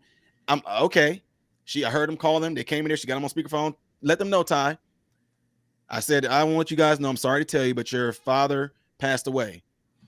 Good. It's about time. They started going off. And so, like I told you, because me and my personality, I question it. I'm like, okay, excuse me, I don't mean to be rude, but I don't understand. I'm lost. It's something that I'm missing here. Okay, let me tell you something, Ty. He was a terrible father. He never did this with us. He never did that. All he cared about was working, and he thought that he can just buy us off by giving us all this money and these cars and da da da. He never spent time with us. He never this. He doesn't even. He forgot what even our birthdays was. He never came to any of our games. He never. I'm like, whoa, this sounds just like a black daddy that's not even in his kid's life. But this man got money, you know. So, but while working with him before he took his last, I'm talking about while working with him that led up before he died. You would think by the way this man talked about his family, that he just was a family man. And guess what? It wasn't until he told me, well, you know, I don't know how much longer I got, but he said, you know, my family doesn't visit here, you know, because all they want me for is my money. And I'm thinking like, oh, wow, you know, I've heard stories like that where people won't come and visit their relatives in the nursing home or anything like that, but, you know, but they are using their money. But actually, it turned out to be the complete opposite way. He actually abandoned his family. All he cared about was working. He was a millionaire. He thought he can buy his family off. But the thing that got me is the fact that when that man died, there was no family there. But before he did tell me, I do wish to see my family again. I do wish for them to be up here. This man did not tell me that he was worried about his car. He didn't tell me he was worried about his mansion. He didn't tell me he was worried about his bank account. He didn't tell me he was worried about what the business is doing right now. That man kept on saying, I just wish I can get my family up here. So to miss out on such a fulfilling journey with laughter, with love, with crying, with all these experiencing your kids take their walks, seeing them, get a girlfriend, seeing them possibly getting engaged, about to get married, about to have grandkids, you are not going to find anything more fulfilling than family. Because if that was the case, then there was no point in him making Eve for Adam. Right. That's why he said it's not good for man to be alone. And that man died alone. So that's not slavery. That is actually fulfillment. I don't know. You're right. It is. And this narrative against marriage, we already said, you know, why it's out there. It's just a ploy to keep the nuclear family down. Because I guess no one really wants answers. They don't want improvement. So providing means nothing. Yes. I'm going to go into the story that you just told about the millionaire. I think he's meaning that fact that he provided for them meant nothing. By their response, did it? Yeah, I got to go back and ask them. For them, no. He said that they felt like he was just trying to buy them off. So I guess there's a balance to it. Exactly. So yeah, you can, like me, like I mentioned about me going there, I provided for my family, but at the same time, that's just one of many things that's going to actually be beneficial. I mean, okay, check this out. You can be a dad paying child support and providing for your family, but I bet you if you ask that son, would you rather have your daddy here? He would say yes. Would you rather have your dad send you money, or would you rather have your dad here living with you? I guarantee you they will not say, oh, I just want my dad to keep sending me money. No. Right. That child is going to want to be with his father. They probably don't even see that money. No. Well, yeah, right. No.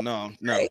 Wow. But no, providing is just one of the things, but there also is spending time. It's going to be time. It's going to be time. It's going to be the conversations. It's going to be the memories. That's the number one thing that if y'all don't listen to nothing else I say tonight, the number one thing you can do with your family is make memories. Make the most beautiful, awesome memories that you can make with your family, because guess what? Those are going to be the things that they are going to reflect back on when you go. That's why when funerals happen, what do they say? I remember when. But if you got a daddy that's obsolete, what are they gonna say? I remember. Oh, well, you know, y'all know dad life was in his job, and yeah, so listen, Miss T Shaw had a question. She said, why do other cultures see the importance of marriage, but we don't? I just don't get it. I don't either. I mean, because again, it's not from I mentioned about the late 1870s to the 1940s and 50s.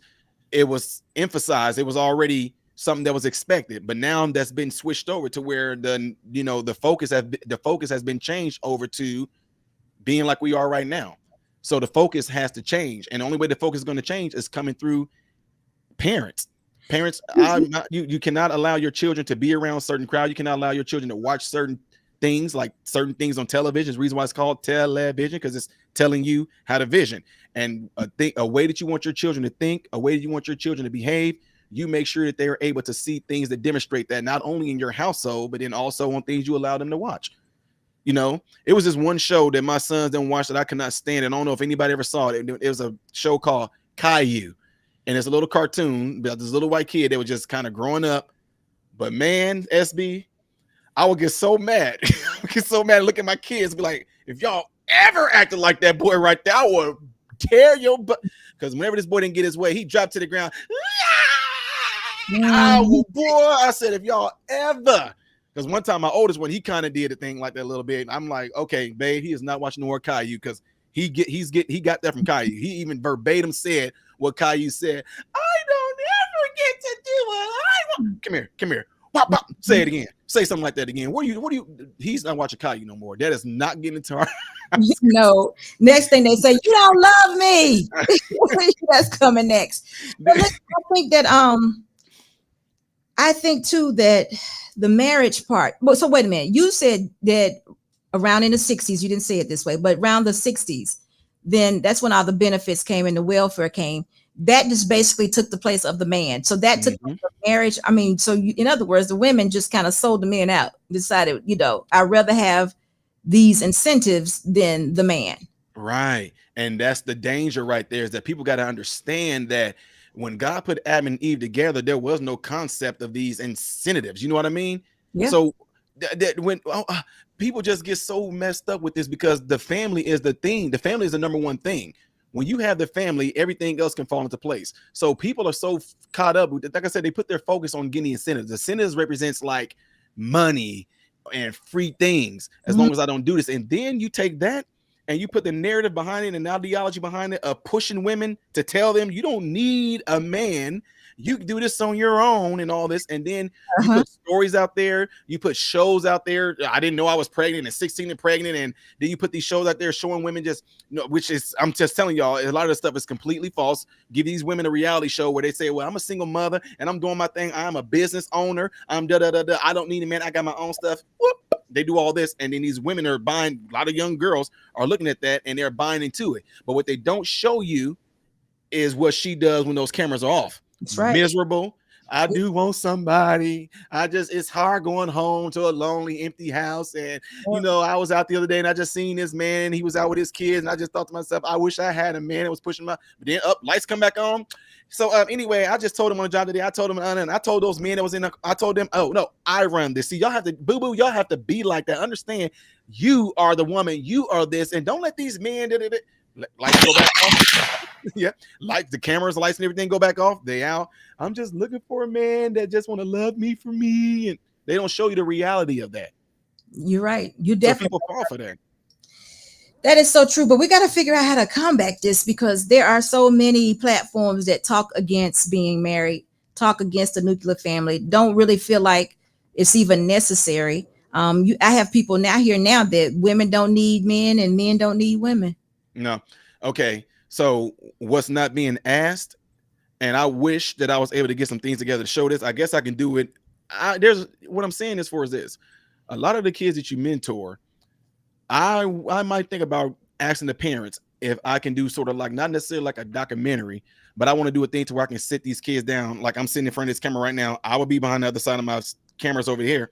I would ask them the questions and let these kids answer, because what people are missing is who is suffering from it the most. The kids are. Right. See, you can be, even you can be married, and let's just say, like the guy said, you can be married and be a provider and still not be in your children's life. Yep. You can still do that. Yes. Ask the kids. What makes you hurt the most? Oh, like when like I seen these kids out and they were he was out and his daddy was like throwing the ball with him, and then I was just like wishing that I can do something like that with my dad. And it just breaks your heart to hear them saying stuff like that. None of them are saying things like, well, I wish I had some Jordans, I wish I had those new Air Force Ones. They all keep on saying things about what they wish their dad would do to them, or what he could have done with them, or what their mom could do with them, not for them, but with them. And that's what I'm saying. That's why I love what I do, because these kids, they tell the truth. They are the ones that will tell you. It can tell you everything about a relationship by what you hear from a kid, what they want, and that damages them. So to stop that is exactly the idea that you came up with, because it's all about the offspring. Even though you saying, okay, if these two are getting together, we're going to incentivize them being married. We're going to have some counseling there, because it's not about, which is, it will benefit them to be married, but it's about that child. That future child is going to be the one that's going to come up and have the expectation already in head. This is the road I'm going to go down. And that's how it starts, because that's how they got us back in the 60s when they started doing that. When they put the focus off of the family and put it on just the woman and incentivizing her with this money and kept the focus there, and then allowed certain rap music and all that stuff to go in there and actually edify it even more. That's how our culture was able to get changed over to that.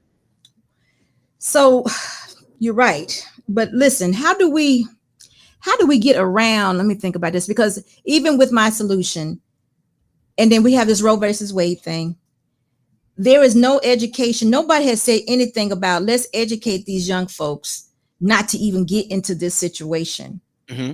Who needs to take care of that? I mean, I know we say not the schools, of course not, because they've been doing a bang up job already, or no job.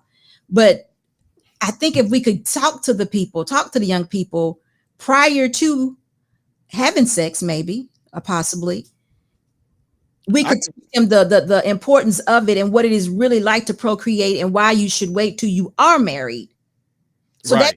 there should actually be a program that kind of goes along with what I'm saying as a solution to keep the others, they can see what could happen or what will happen if they find themselves in this situation. But it needs to be something that says this is bigger than you, or this is just not a plaything. This is life, It takes that spark. So when I mentioned to you about me taking those kids out into this certain type of neighborhood, right, and a certain type of look, when I told you, they were like, oh, that, I kid you not, that literally sticks with them hard. They see these beautiful homes, beautiful grass. Like I said, kids riding bikes in the street. They're like, their windows are open. Y'all can have this same thing too. So, okay, so let's go knock on the door. Like I said, they don't know it's my neighbor and I live in the neighborhood. Hey, I got some kids with me right here. Can I talk to you and your wife, a little bit? No. Can I talk to you and your wife? Mm-hmm. So, you guys are married. Yeah. And, how did you guys get this home? Didn't I just let the people? Oh, well, we and we have 3 children and and your children do what? Our children, they do this. And what type of place do y'all go to? Oh, we go to Disney World. We go here. So you take your family to Disney World? Oh yeah, we go to Disney World. I'm like, wouldn't y'all like to do that too? Yeah. Well, so Mr. and Mrs. such and such, what do you think these kids should do? Oh, so what you guys need to do? Make sure you don't have any boyfriends or girlfriends until you go to college. Boom. So already stuck in their head, I'm not getting a boyfriend or anything like that until college, after college or something like that, But that's the drawing point right there. That it just needs, all it takes is for that seed to be planted right there. Right. That's all it takes. You said the same thing when it went to when it came to you and living in the projects. But listen, we have a caller. If you got time, I'm gonna bring up a caller or two. And we're going to talk about this just a little bit more. Mr. Lodges is going to come up, but I want to read this. It's from Army Vet, because, I hate that we subject ourselves to what, if the world says it, we got to do it. This is what people, this is how they think. The world said it, we got to do it. So Army Vet says, so you're saying kids want the fathers back in the house. How? Mothers, hold on for 1 second. Mothers don't want the fathers of the children in the home. How about that? How can you say that? Yeah, so then again, that's when I came down to that conclusion earlier when I said this same mother that is saying this same mother, is she the one saying, I want my father in my child's life?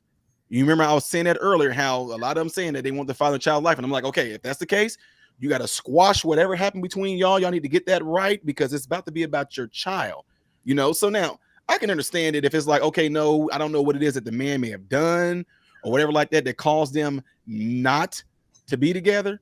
Mm-hmm. But it does not mean that you cannot put no emphasis on that man being there. That he can definitely be there. It doesn't have to be, he's just only come and get him on the weekend. He can come in there and spend time with his son every day. You don't have to be, the mother and the father don't even have to be in the same room.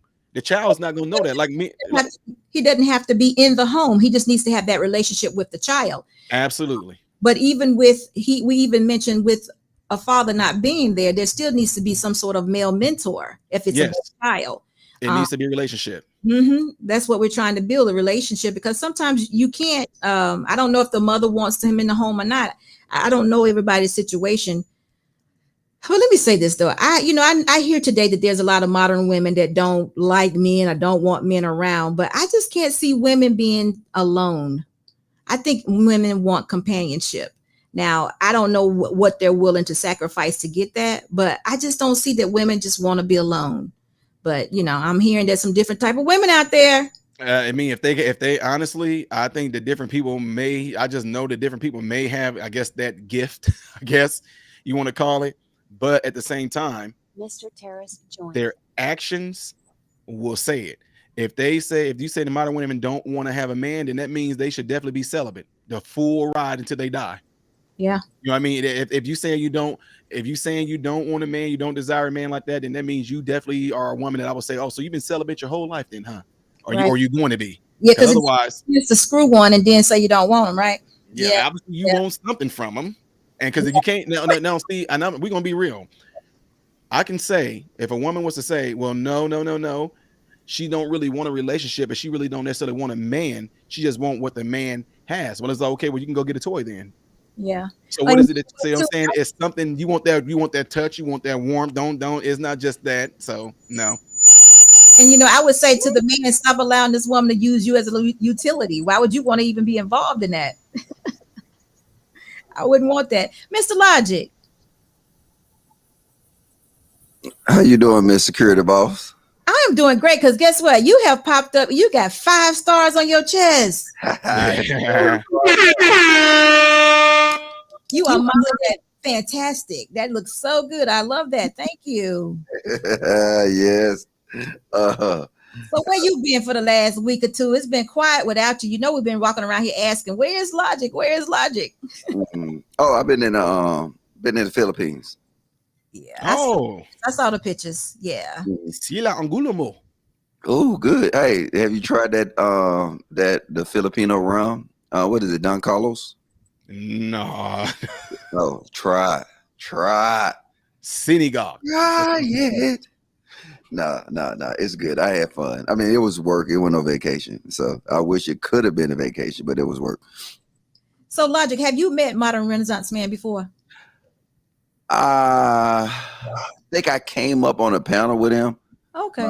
We didn't really just have a conversation though. So how you doing, brother? I'm doing good. I think he had a phone with him the last time. He was talking about those girls and always trying to, yeah. What? See, I be trying to see. Look, I'm not against nothing that Security Boss say, and I actually respect Security Boss because she actually listen. You know what I'm saying? Because you remember, she almost just said she didn't took my plan and modified and add details to it. Because I said that we should incentivize marriage like we incentivize the but I like your plan though. I like the details you add into it. You know what I'm saying? You presented a plan now that you can present to the Congress. So, but I respect that though. But yeah, I agree with y'all on that aspect, especially like Security Boss. I got to salute you for going in details on that. And like you got to solidify a plan. And it should work. It should be attractive. But I agree with the Renaissance Man too, is that it's too much money to be made on chaos. That for our politicians to even check that out or do that, nah, it's too much. It's through the police department, through state departments, through all these different foundations that they make child support systems. You know what I'm saying? Like all these things will crumble with that plan. So I think it's feasible for the people. I don't think it's feasible for the government to do that. There will not be any money in that at all. It's the same exact thing. Like on my channel, there's a segment on my channel where I talk about health and everything, right? And I was I show people on there, and I'm like, it's proof from what I did with a lot of my own patients. I said, a lot of these things that y'all might deal with on a daily basis, a lot of those things can be healed through juicing. But if people really started juicing for certain ailments that they have, wait, so you're telling me I can heal myself by going to the produce section getting a juicer and mixing these certain juice concoctions together, and that would get rid of my X, Y, and Z. I'm like, I'm telling you, I work in the hospital and stuff like that. I'm telling you, you don't need to take cumin, and you can just go and juice 6 carrots and 2 heads of kale. That's going to actually thin your blood, right? I mean, it's going to thin your blood right there. That's going to help you, and it's natural, and they got a lot of antioxidants in it. But you think the pharmaceutical company's going to want that? Hey, hold on, wait a minute. Let's mess with our money now. Ty, you cannot be telling our patients that, because now they're telling us they don't want to take this medicine. True. Oh, in other words, they're spending money here. We don't want them going to the grocery store and getting these, getting this whole 5 pound of carrots for just $1.25 and getting themselves better. That's not making us no money here.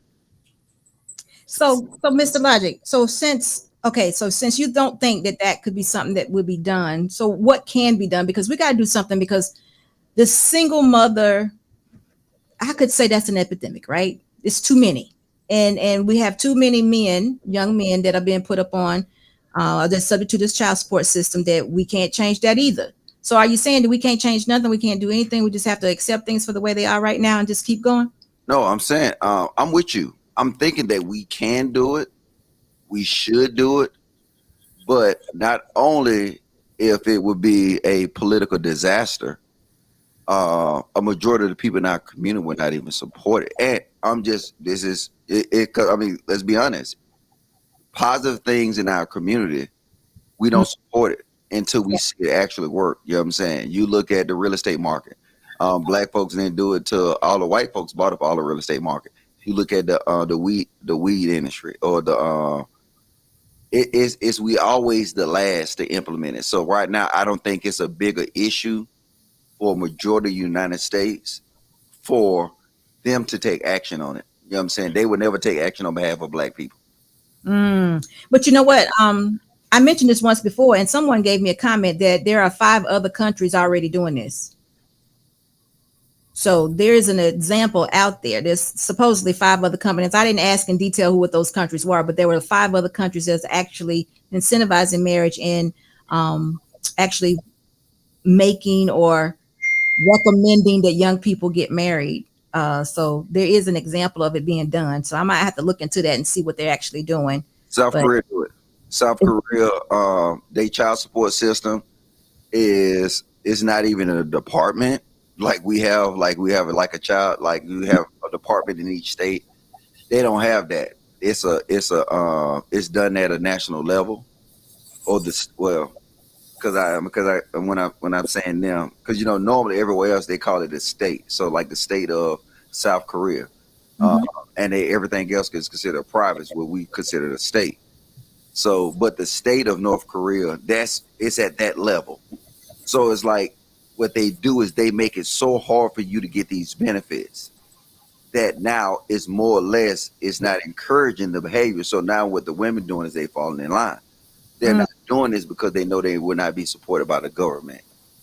And I mean, and it's deep. I did an interview with a couple of young ladies in the Philippines, and they mentality just between the men and women, even though they still have this influence of Western culture, their mentality it's an offset to what our mentality is. Like they not playing that. The father's not playing that. The community's not playing that. You know what I'm saying? It's like if you do that, then you know what the situation you get into. And most of the time, if they find themselves in that situation, they automatically become sex workers. Because it's nothing else for them to do. Wait a minute. Say it again, Logic. They did. You. All right. So really fast. Say it one more time. So what we see today as normal in the Black community, right? If this was in the Philippines, what would happen is that all our Black women will become sex workers because that's the only other option they have. Okay, because is that because the fathers are arranging the marriages, and if you have a child, you wouldn't be able to be married, or what would be the reasoning? The number one reason for all of them being sex workers? The reason is they don't. The same thing you said. They don't benefit. They don't incentivize mistakes. If you make a mistake and you go through this process of having kids or doing whatever you're doing out of wedlock, without the man, the only other option you have is to be a sex worker, or you can kind of do it, but it's like it's not a support system for that. It's the United States. It's a support system for everything. So like when you when you talk about marriage, and I was listening to you on Martin Renaissance, man, talking about marriage. Mm-hmm. I can kind of agree with the concepts of it, but reality of it is that it's benefiting too much. You know what I'm saying? We have a culture where we have women that equally want to be powerful as men. So when you have a culture that you have women that say, I want to be just as powerful as my man, but now in the relationship, I give you equity in the relationship. Let's keep it funky. I mean, the government give women equity in a relationship. They can determine whatever. You can be married to somebody for 20 years, security ball. Matter of fact, I don't like using your husband for example, though. But I'm going to just say, you can be married to a man for 20 years. I'll use me. I can be married to a woman for 20 years. I can do nothing wrong. She can get up and leave and take my kids. And you know it's nothing that I can actually do, but have to fight. But what is that? I don't understand that argument. I don't understand. Modern Renaissance. Modern Renaissance has been married 21 years. Do you go ahead and get ready to say something? Go ahead. Now, I hear my guy on that to an extent, but only reason why I'm saying this is because a lot of different things I've seen in that. It's sad, but I'm just gonna straight up tell you, if that man is making more money than what she is, then they will say, according to the husband's financial this and that and the assets that he have, the children have a better chance of being with him than they will with you. And it's sad, and of course, you know, it's sad, but I've seen that quite a bit. But those people are on a certain type of financial level. But of course, like when it comes to, like, I'm just saying now, in the areas that I work with right now, I have let's just say I have a relative right now. He does pretty good, and she does better. And they're like, well, the kids are going to go with her for that reason. Even though you a good father, you've been there, but because she makes more than what you do, they have a better chance of being taken care of financially with her. And I was like, man, so it came down to money.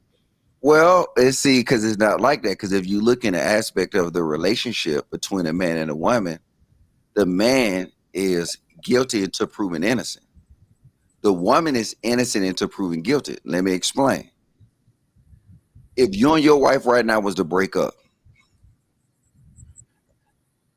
the state would lean towards the woman by default.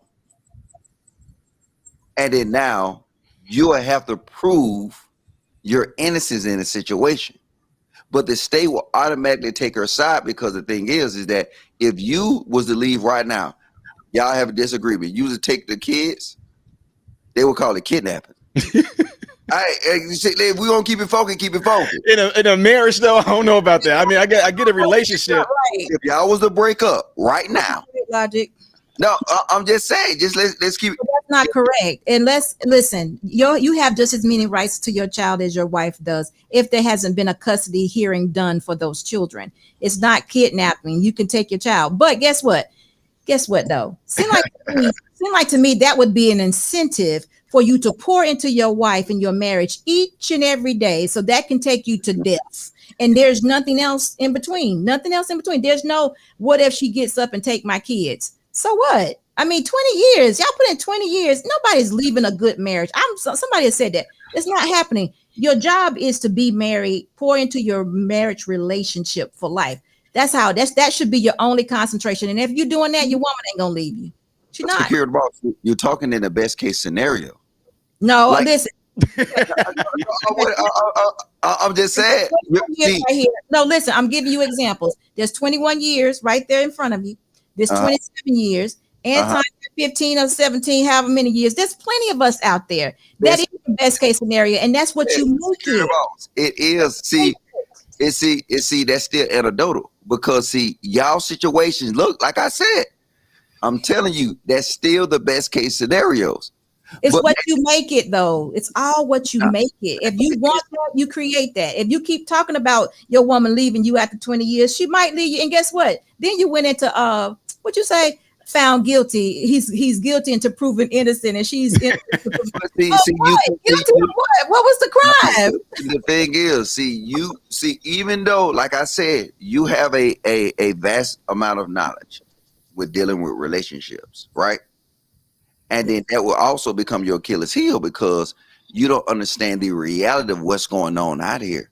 But this is my reality. I was out there. I'm no different than you. But Miss Security Boss, Yes. that's your reality. Right. And then now that's how. So now, but based on what's occurring, you know what I'm saying? By definition, reality is what? But you can make your reality the same as mine, but what you want it to be. You can make your reality whatever you want it to be. Okay, let me throw something there too. So if we were to well, hold on, I'm just make sure that she understand this, and I understand that the two people on the panel, you saying that from what y'all saying, is over 40 years of marriage, right? Yeah. Get it. But that's not the norm in the black community. So, which means we won't get a normal result. Oh no. What you're doing. See, now you're assuming, because you see, it's not a normal result, because that's what you're assuming what should be normal. But look, if we keep it funky, right? No, if we keep it funky, it's not normal. Is not based off of your perception. Normal is based off of reality. So now, if you think of that, like I'm with you, it should be normal. And I told Security Boss this plenty of times. Everything y'all saying, it should be normal. It should be the standard. It should be the moral code. But it's not. So we can't go and see this person right here, this beautiful young lady, Toya B. She said, make it the norm. And I will agree. But we're talking in reality, and it's not the norm. If right now, if you saying me personally, if something was to happen between me and my wife right now without having young children, what they would do, they would look at this and say, okay, wait a minute, Ty, you said that you've been married 21 years and your wife hasn't worked the whole 21 years. You've been taking care of your whole family. I would say yes. They would say, now, okay, Miss Smith, since you and your husband are breaking up, what are you going to do? Where she's going to live? So right now, your sons will have to go to dad because Ty still has a job. Ty will still be able to pay the mortgage on the house and all that, while Miss Smith won't be able to. Otherwise, if they just gave it to my wife, they're putting my kids in jeopardy of being poor. Bro, So the reason why I'm saying it, because I'm saying, like, from people that I know right now, doctors and lawyers right now, that this happened to them, all of those men got those kids. No, that's not correct. Because what it was. Oh, wait, so I'm lying. Hold on. I'm talking about, these are people I know. Wait, listen. Because now, the norm for America is this. If you said she didn't work, you pulled all the weight, you provided all the benefits, right? What they would tell you is them kids will still stay with her. And now, therefore, you would still have to provide everything that you provided for her in the past. They would say alimony, but yeah, they will say at this time. And the whole concept of alimony is what? You're providing her with the same lifestyle that she was used to To an extent, though, like I said, 'cause these are guys that's dealing with this right now, but they still got their kids, because the thing is, once they did that, she showed no motivation that she was going to go out and try to work and get a job. So they took that as, by her actions, she's not trying to do anything to care for her kids, while the man is showing proof through his work ethic that he is trying to still work and provide for her kids. So therefore, they stayed with him. This is right now. And I'm telling you, 6 different men. What you're saying, it sounds good. It should be the norm. But I'm going to tell you, this is what the norm is, right, brother? Like I said, and you was in the Marines too? No, I won this actually at a Marines competition. Oh, okay. I just say I saw the Marine shirt. This is how I go down, brother. If a man don't pay child support, what is the repercussions for him not paying child support and taking care of his kids? I guess it depends on the state. He can go to jail. Okay, no, any state. Is it repercussions? At most states, the minimum will lose your passport, will lose your driver license, and then after a certain period of time, all states, you'll go to jail. Mm-hmm. So now that's a penalty for not doing your responsibilities, right? Mm-hmm. What is the woman penalty for not meeting the visitation standards? What is the woman's penalty for not meeting the visitation standards? Yes. So if she's not visiting her children, or if he's not, no. The man is not getting his visitation rights like it's agreed upon. What is the penalty for that? Oh, from someone that I know, they can be fined. Bruh, you need, for you to be a little the modern renaissance, you too modern. You need to do more research, No, they can be fine. I almost slipped them and said his name, but this someone right now that is, by her denying him that, they are actually hitting her with a citation. Okay, so this is what happened. What you do is you go to court. Yep. And do it sound like I'm talking from experience? Okay, hold up. Well, let me continue. Oh, somebody throwing shots at you? No, ain't nobody throwing no shots at me. This Mr. Logic. I'm good. So look, what happened is this. You go to court. They will say, hey, look, you know what? They was in contempt of the court order. Right. That, right? Right. Then they just say to the woman nicely, hey, give him his rights. She don't do it again. Go to court again. 9 times. So now, the thing is that let the man miss his child support payment 1 time. Right? Now, what is the passport statute, right? Because you know what, I had hired a guy to go to I was about to say where I was going. That's going to I'm going to another assignment soon. He couldn't get a passport because he owed $2,500 of child support in the state of North Carolina. So essentially, I had to fire him, right? Immediately, that was for him. That was 2 child support payments. He was behind. He immediately, like clockwork, it was sent up to the passport department, right? Clockwork. Now I'm putting it in my perspective where I do everything I was supposed to do, and now I gotta continually go to the court and fight. In 2017, I spent a total of $27,000 in lawyers. Wait. See, that don't try to.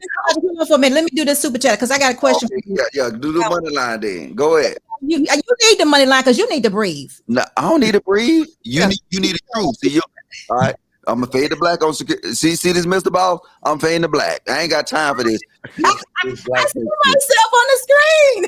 Oh yeah, that's my new studio setup. You know what? I'm gonna fade the black. There you go. Now I'm fading the black on you. You know what, Mr. Lodge, you a hater. Anyway, I know you know. Al the Investor, thank you so much for the 19.99 super chat, and it says the state and court will side with women to an extreme. A few years ago, I got a summons to family court for a child that was no way mine. Woo! Luckily, I had money and a good lawyer, but I was never forgot. But I will never forget. I will never forget. Someone has to pay. Thank you so much for the money line. Thank you so much for your super chat. You get the money line song. Money line, I'ma run it every time. Give me mine, going up, need no decline. Money line, I'ma run it every time. Give me mine, going up, need no decline. Yeah. Hey, look, all y'all vets and all y'all people that all y'all men that know that I'm telling the truth, y'all need to hit that super chat and let y'all voice be heard. Because the thing is, and I'm saying, I'm not against security boss and a Renaissance man. All I'm saying is they're not dealing with reality. That's all I'm saying. You listen, you make your reality what your reality is. Listen, I understand that we have a child support court out there that is not fair, but I see no one doing anything about it. We're here trying to come up with solutions, and you were a part of that solution day where we're saying we should be married at 16, 17, 18 years old. And you know what? I got one better. Are you all sharing these stories with the next generation that is 16, 17, and 18 and telling them how tragic the court system can be when you have kids with women that you're not married with? Are y'all sharing that? Or even sometimes that you are married with? Are y'all going back and sharing these stories and letting them know that they need to know when the woman is ovulating, know when not to have sex, know when to wear condoms, and know when just not to even go over to her house? Are you sharing these things and these messages with your boys? Security boss. Yes, sir. I found about that ovulation thing at the age of 41. I know you did, but now you know. Well, hold on. And you remember I was like, you remember it was like a light bulb, like it was really Mr. Logic, had a light bulb over my head, right? Go back and look at that live on Lapeef. to see how many women try to deflect against that basic fact that they know. See, and I know you saw it because I seen you super chat, and you saw the women try to deflect from the premise that they know. And this is what we're dealing with. It's like, Miss Lodge, let me say this to you though, but I got to tell you this. When I came into this YouTube platform, and it sounds like this is what Mr. Renaissance Man did also. When I came into this platform, I realized that women were not as open to learning and listening to me. So what I said, and you can go back and look at some of my first videos, I said, well, if the women are not going to listen, I'm gonna try to hook the men up to everything possible that I know so they can protect themselves. Because you can't put your power into a woman's hand and expect her to love and care about you when you haven't even built a relationship with the woman. Now, I say this all the time. Now, what you're suffering from and what a lot of other men are suffering from is just what I'm talking about. And women are listening now more than ever, but it's still, y'all cannot continue to put your power off to the woman and expect for her to handle you like kid gloves. It's not going to happen. So we got to be more solution based to this. And marriage is, I'm all about the marriage, all about the nuclear family. And I just think a lot of the situations and problems would go away if we get back to that.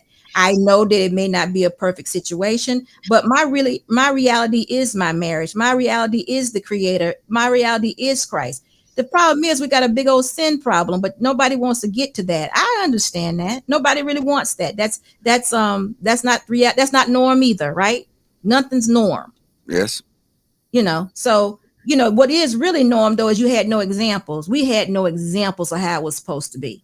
People just did whatever they wanted to do. But you see, security boss, I don't fight on your concepts, right?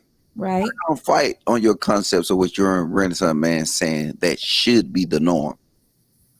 But the thing is if we talk about what should be the norm all the time, and we never talk about the reality of it, the reality of it is this.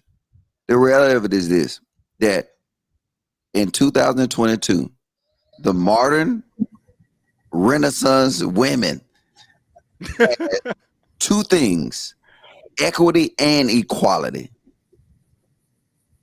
They have equity because equity is given to them by the government, and they have equality because they say they're equal to men. So now when you have a situation, and that's what I was saying, if I don't pay my child support, right, it's a penalty for me. It's repercussions for me, right? And then that's based on a court order, correct? Court order also display things like visitations. What is the penalty and the repercussions for that? We look at all these shows, right? That we look at Maury and we look at all that where they say, you the daddy, you the daddy. They come up and say, no, you ain't the daddy. You know what I'm saying? We look at all this. It's like I said, our system is not based off equality. It's based off of equity and equality for a select few. Because the thing is, right, I would say this, the R word is wrong. You know what I'm saying about the R word, right? Yeah, I got you. Okay. Mm-hmm. And I would say falsely accusing somebody of the R word is just as wrong. Yeah. But now, what is the penalty for the R word? We say, yeah, that's right. Makes sense. You did the R to somebody, you getting what you deserve. What is the penalty for false accusing somebody of the R word? It's none. So that's my whole point. Is like when you create something, it should be equal. No, it's not going to be equal, but I agree with you with that. It's not going to be equal because you're a man, you're man built, you were supposed to be the leader, you are the leader, you was made to be the head, all of that. I'm not your equal, so don't even want that. But wrong is wrong. And you're exactly right about that. I'm saying in reference to I got you. That I see what you're saying. Laws in the government. You're right. That is wrong. But listen, Logic. What we're doing is this. The norm has never been good enough. Not for me. So I'm calling you and all the other men that want better to a higher standard. So if you want different, you have to actually proceed different. You have to do different things. Because you can't do the norm. You can't go based on the examples that you were given. You can't go based on the things that you were taught, because we already know it was very flawed and very wrong. So I'm saying you have to elevate yourself and build and create a different standard for yourself. And everything that we do is not going to be everything that the world is offering is not good enough. That's not good enough. No, it's not. Have you ever tried to be a Christian in a Muslim country? No, I haven't. What I'm telling you is reality still matter. Like, you can lay out everything about why it's good to be a Christian, right? But if your reality outweighs what you feel is right, then which one will conquer? Nobody's going to change my belief. I'm sorry. You lose with that one. You lose with that one, though. That's not a good one. That's not a good example. A perfect example, because you're Christian. Because see, listen, that's not a good example, because my God is bigger than that, though. So guess what? I'm gonna feel like I'm in a place doing his work for a particular reason, and he has me there, and he's gonna carry me through. So that's why I say that may not be the best example. So no matter what everybody else around me is doing, I'm still gonna be right there, because I feel like that's where he put me for a time, for whatever reason. But I want Modern Renaissance man. Let me check in with you, because I know you've been here a long time. How you feeling? Do you have something to add to this? If you need to go, I understand, because we've been over here 3 hours now. I can definitely. No, that's good. That's good. I mean, to add to it, I would always say, see, here's the thing, though. I understand what Logic is getting at about the reality of it, right? But the thing is, if my focus is on the reality, then my tomorrow looks just like today. So what is there to aspire to? Right? So what I'm saying that for is that let's just say, I don't know if I mentioned this on your channel before. We had to do this thing while we was going through a lot of our clinicals of people that got in these car accidents. And when it's this specific one was about people that would hit trees or they would hit light poles, and light poles was really the big emphasis. So whenever they would hit these light poles, we found that it was rare that the car like slid sideways and hit the pole. It was always dead on. So we had to do this. We had to come up with the hypotheses of why that all happened, right? So after we did, like, it's probably about 8 weeks of it, of getting all these different car wrecks and from all over and concluding, and some of the drivers that survived it, it came down to the conclusion, although they tried to avoid hitting that light pole, they never took their eyes off of it. So something that the body did, the body tried to correct them, even though they were swerving, but they never took their eye off. The body corrected them and took them exactly to where they were focusing on. So they hit these trees dead. I mean, hit these trees and these light poles dead on. So the reason why I'm saying that is that if we are just staying where we are right now and keeping the focus right there, although we try to do everything we can to avoid and going around it, we still gonna end up hitting it. So when we did that, we actually had some NASCAR drivers that told us that they're trained that if they got their focus on racing, right? If somebody hits them and they get off course, if they slide out, they're trained to look to the center of the track, because when they look to the center of the track, the body corrects them and takes them there. So the reason why I'm saying that to clue it all up is that I understand that reality right now is what you just got done talking about, which is true. But the fact that if we actually took people focus off of their current reality and have them looking actually to something else, then that can be completely corrected.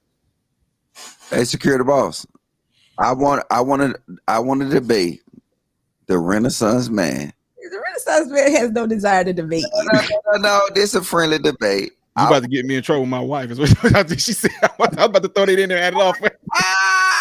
No, I want to debate. No, because I think it'll be good. You messing up these 21 years, man. Is what you about to Hey, man, no, we ain't gonna do that. No, we ain't gonna do that. I want to have I ain't gonna say debate, because I don't like to use that word. I like to have a constructive conversation. Exactly. I want to have a discussion with the Renaissance man on debates versus, you know what I'm saying, religious norms. And I mean, reality versus religious norms. Because like I said, it'll go to my point that I would 100% agree with the religious norms that he's talking about, with how things should be. But the thing is we can talk about how things should be all the time. But we also gotta actually accept how things are. I tell Mr. Boss to hook it up, and I'm coming. No, you are not getting ready to corrupt MR. It won't happen. I'm 21 years in. No, she knows me right. Look, I'm right in front of her. No, I'm not talking about tonight. I'm not talking about tonight, but Mr. Security Boss hook it up though, and because I think it's needed. Because the thing is what you'll see me saying all the time is I'll say this. Martin Renaissance man, I agree. That's how it should be. But now the thing is how it is. How it should be. If you can go to I mean, and I've been reading this book, man. If you haven't read this book, God dang, I can't even think of the book name. I read it twice and when I was in the Philippines. It was the diary of a man, black woman. No, I'm joking. Nah, I ain't dealing with you, man. It's a book, man. It's a book, Marcus Aurelius. And it's a book, it's like more of his memoirs, his diary. And then it's some powerful stuff in there. So let me say this. I'm sorry. Let me say this though, to your point though. I don't know about any debate, but I can tell you this: modern Renaissance man has a way of thinking. He has come from a situation where he asks questions. He is the example of what that can get us out of this. I should say, as a man, he has the blueprint or the thought process that can get us out of this situation. This is my opinion of you. Modern Renaissance man. Modern Renaissance man does, because he is that person who asked the question, and he won't. And you are too, Mr. Logic. You are too. But I'm saying, set up the conversation. But see, both of you all are on the same side of knowing how to get out of it. It's just that you all have grown up and have different backgrounds, I should say, somewhat. But knowing what I know about modern Renaissance man right now, he does have a story in a way that he needs to speak to a lot of. You can speak to men and free them. Some of them, you really can. And what's interesting though is that what he said right there, that was my TED Talk. My TED Talk title was "Perception Can Become Greater Than Reality."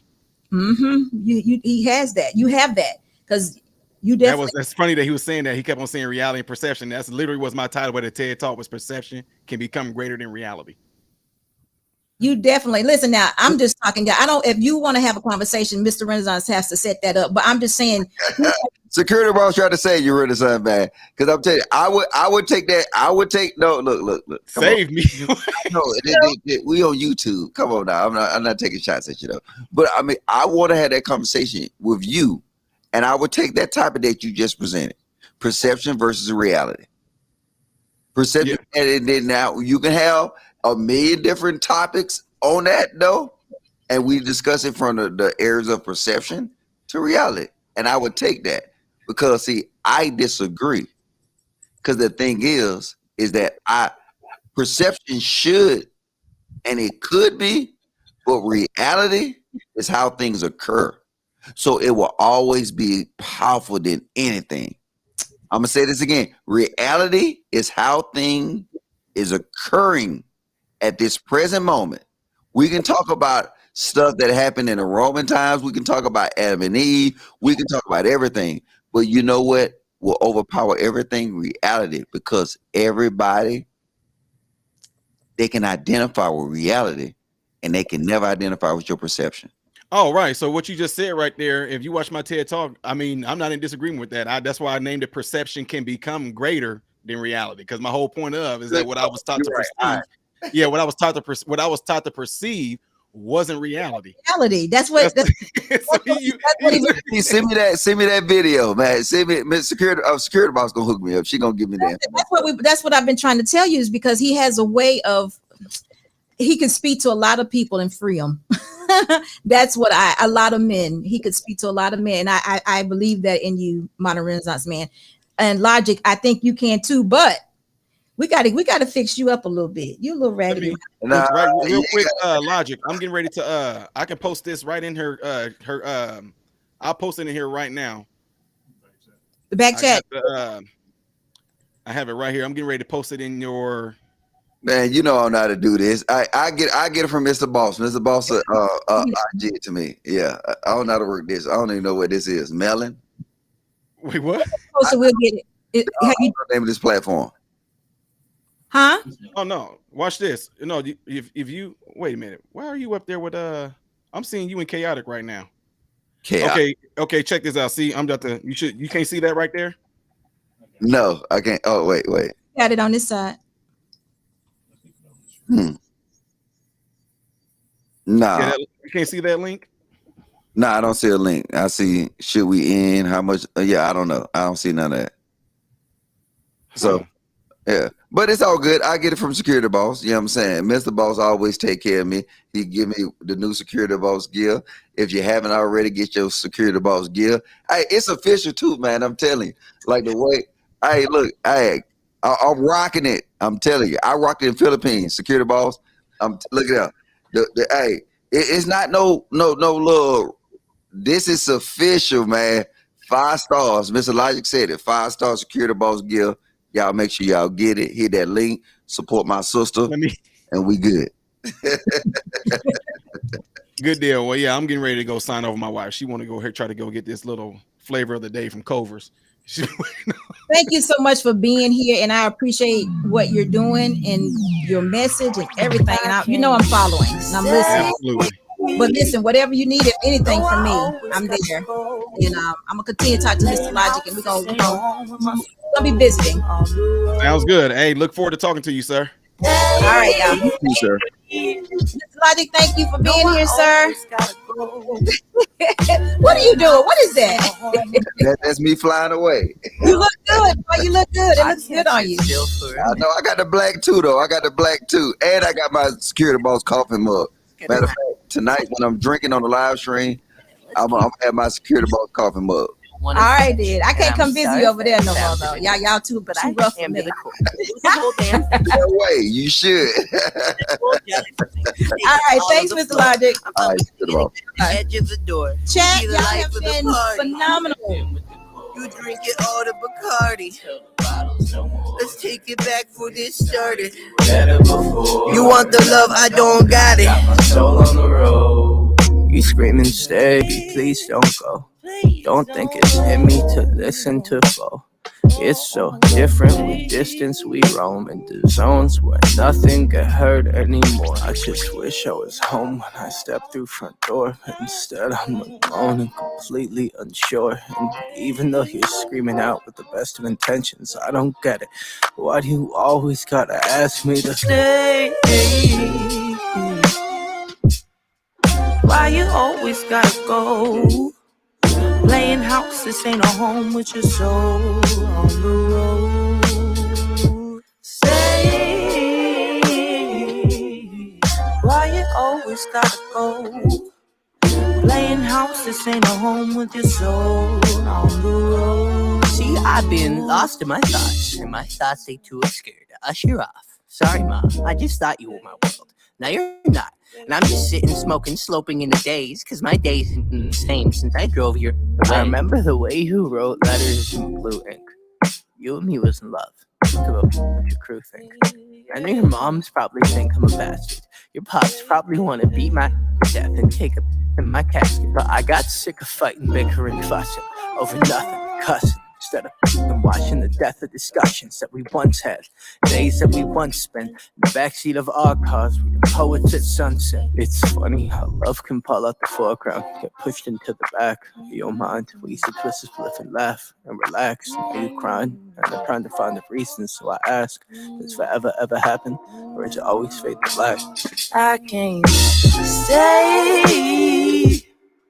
no, I always gotta go. Playing house, this ain't a home with my soul on the road. I can't say, no, I always gotta go. Playing house, this ain't a home with my soul on the road.